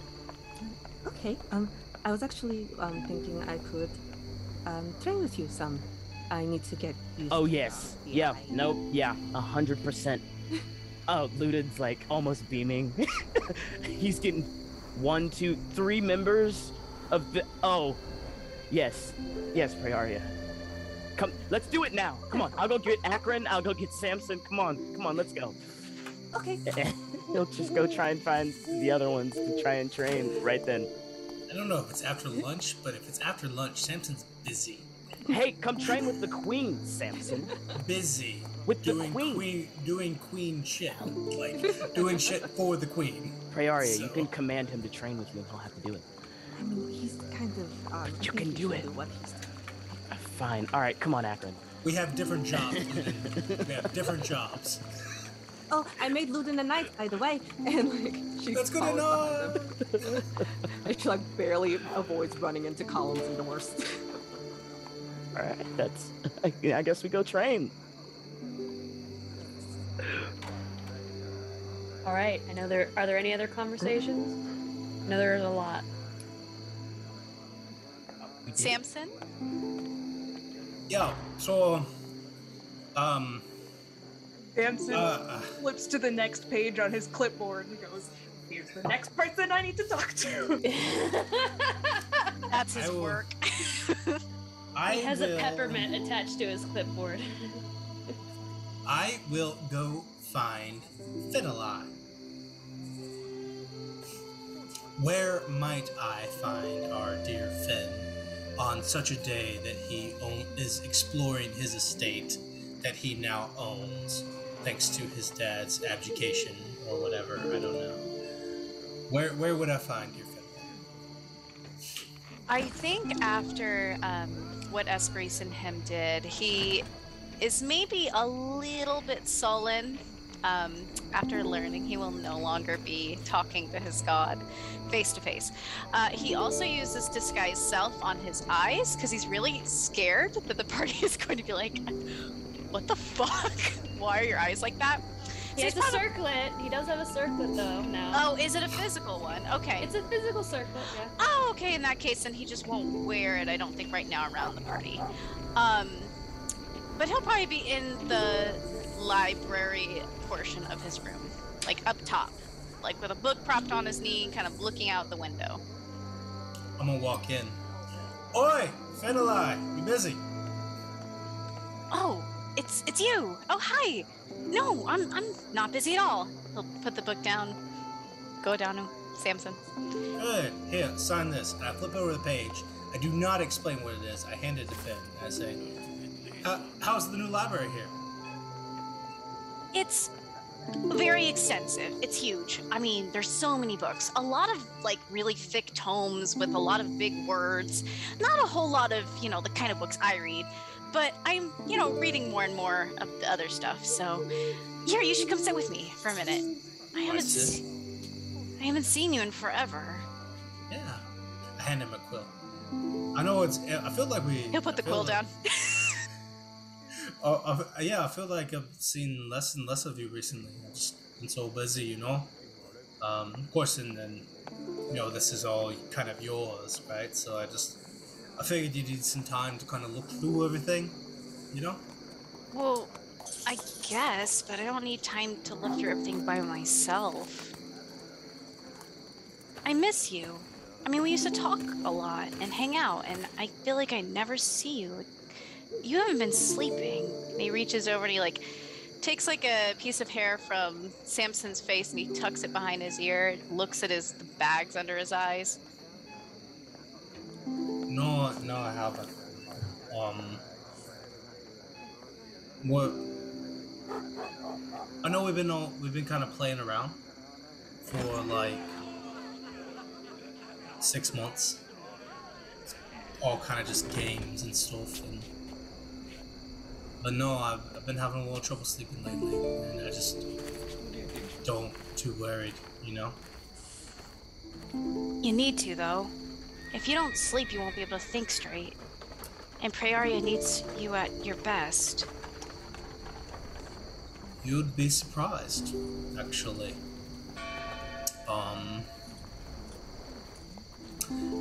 I have a friend, kind of like your friend. You've met him, you know Samir. Yeah, we did that party and he came. Sometimes when I need him to, Samir sleeps for me. He naps all day and lounges and goes to his chambers and catches a 2 to 4 afternoon lazy nap in the sun. And then I don't have to sleep. It's very, very convenient for him. Wait, so how? I don't understand the question. How does he sleep and you get the benefits of him sleeping? You got it. That's it. He sleeps and then I get the benefits. But is he like your god? How does that happen? No, he's Samir. He's a friend. I don't even understand the question, but it just kind of happens. He's so confused. What is there not to understand? I don't...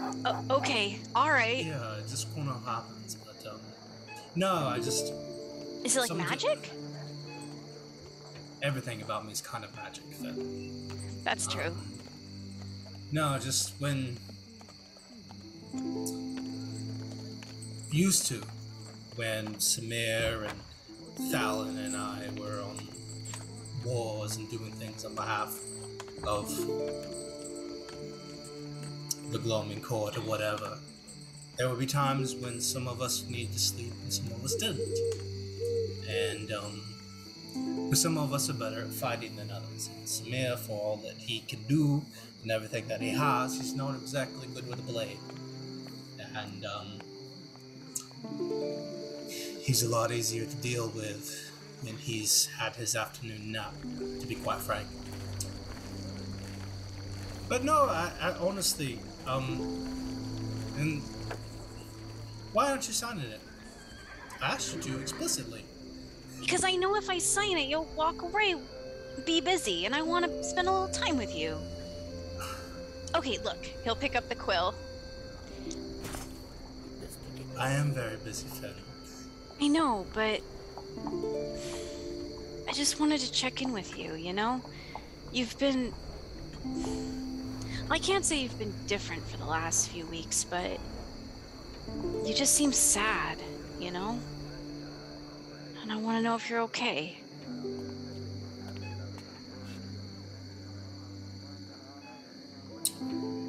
You tell me where you're from, and I'll tell you if I'm okay or not. Okay, deal. I am from an isle called the Isle of Ages. It's a secretive place out in the middle of nowhere, and no one knows where it is, except a few people. Like my dad, right? Traders. It's a big island full of elves. Like me. Kind of like me. Not really like me. Kind of like. Kind of like half of me, yeah. Where's it at? Just like out in the ocean, I guess. Yeah, it's like out in the middle of the ocean, and I had to sneak on a ship to get off of it. As islands are. So. If you asked me to, like, I don't know, lead the party back to the island, I'd probably have a really hard time. There's a lot of magic surrounding it, hiding it from the world. They don't want outsiders going anywhere near it.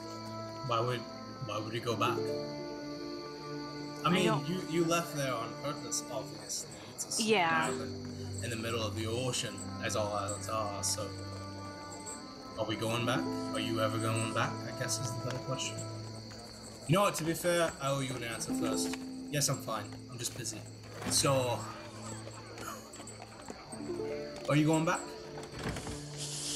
Ben pauses and takes a good look at Samson.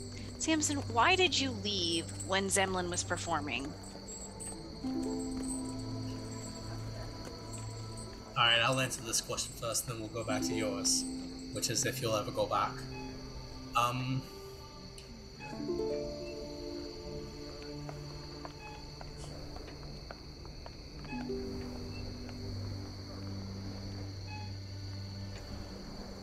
It's hard when you live as long as I do to get to know people, and it's hard to be close to anyone, because why would, if you could spend time with everyone, why would you spend time with any one person all the time? There's no reason. People are infinitely interesting, and they all have something new to offer, and why would you ever spend your time with one individual forever? And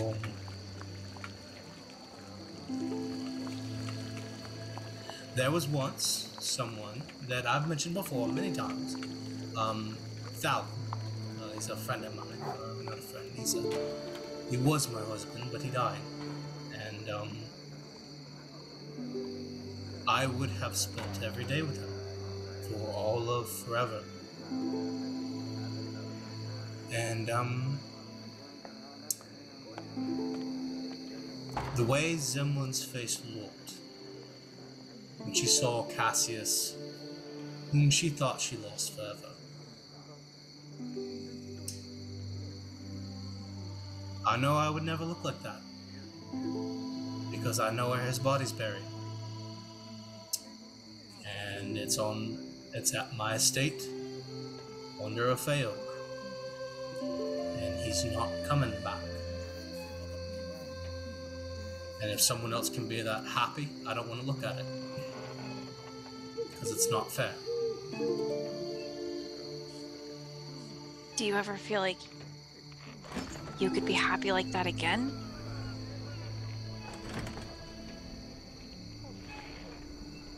If you let yourself? I thought so. But now I know I can't. Not unless I go home. So maybe one day. But not here. This place wasn't made for people like me. People here don't care about one another the way we care about people over there. So, are you going home or not? That's not true, you know.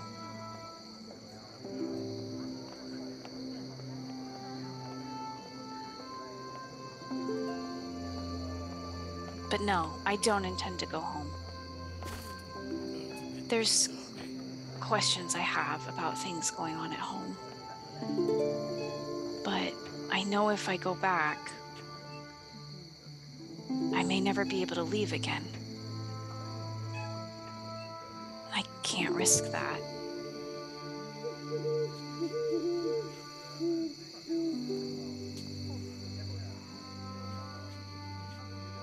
Seems right that you left then.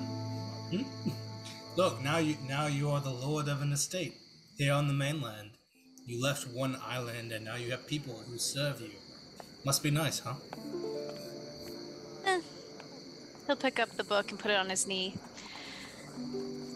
I had everything before I knew about all of this.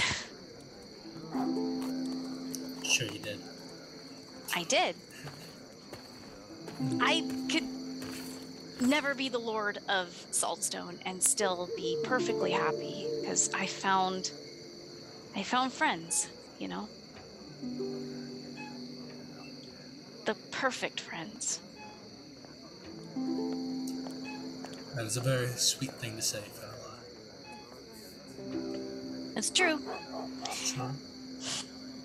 Why do I feel like you've told me 3 truths and that you've never told me any other truths in your entire life? Because I'm trying to be truthful, Samson. Remember I promised.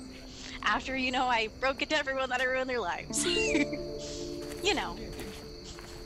You only ruined a portion of my life, not the whole thing. That's good to know. It's a very small piece, very small piece. Just hate it for Luden, you know? Like, but... One more thing.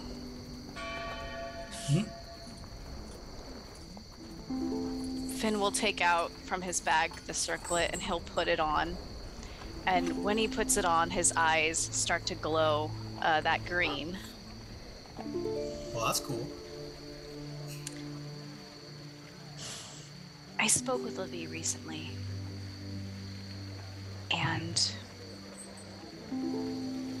he told me what would happen when we crossed into the Feywild. And it's gonna get bad, Samson. It's gonna get really, really bad. And I wanted to ask, are you and Prey coming back? After we get her throne back? Are you coming back with us?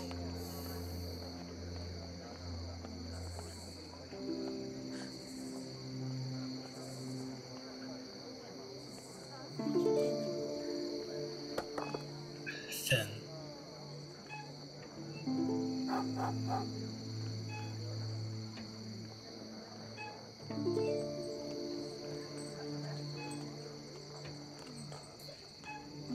I don't know if Prey will be able to. And I'm only going if she makes me.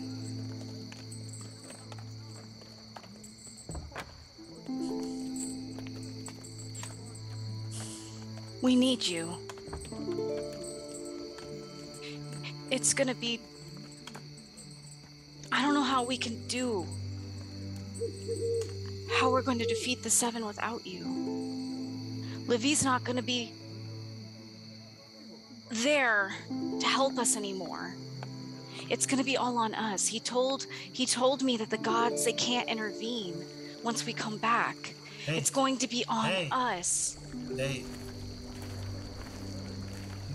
picked you for a reason, don't you think, Finn? They picked me because You'll be fine whether I'm here or not. No, they picked me because I brought us all together. That's all of us. I need all of us here. You don't know that. I do know that. I do.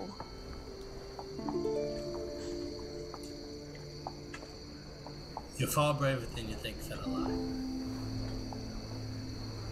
You don't know that. You'll probably be fine. He'll take the quill and he'll sign his name. He'll give the book back. What am I supposed to do? Look at everyone I've ever known and tell them to fend for themselves on what will be the most tumultuous point in their entire lives. It's gonna be just as bad where we are than as it is here. That's what you're doing now. That's what you're saying. If we don't defeat the Seven, they're gonna be dead anyway. Wouldn't you rather save them that way? Rather than just wait and see if we end up succeeding? Because if we fail, that's it. I said it before and I'm gonna say it again, Samson. The world is ours, and we need to make the right choices.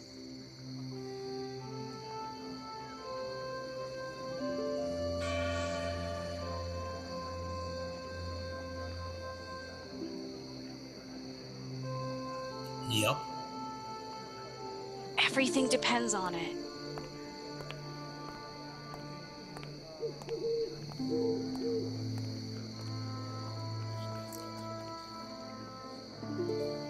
Very true.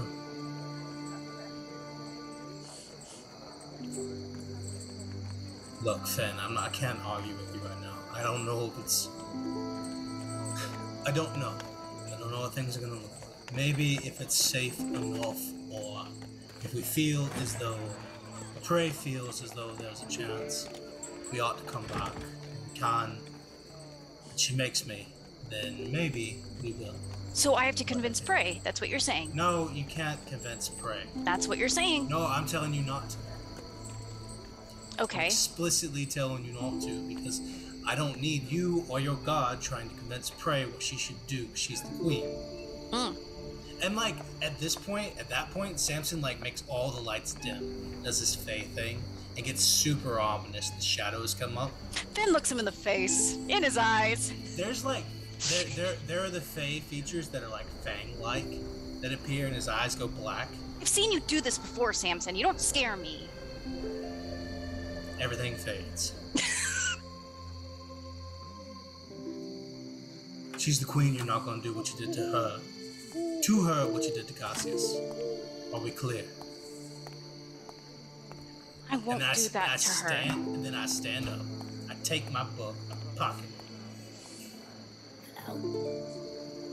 I look angrily at Ben. You're not gonna do anything to her memory if that's what you're asking. Good. I love you. And then I leave. I love you too, asshole.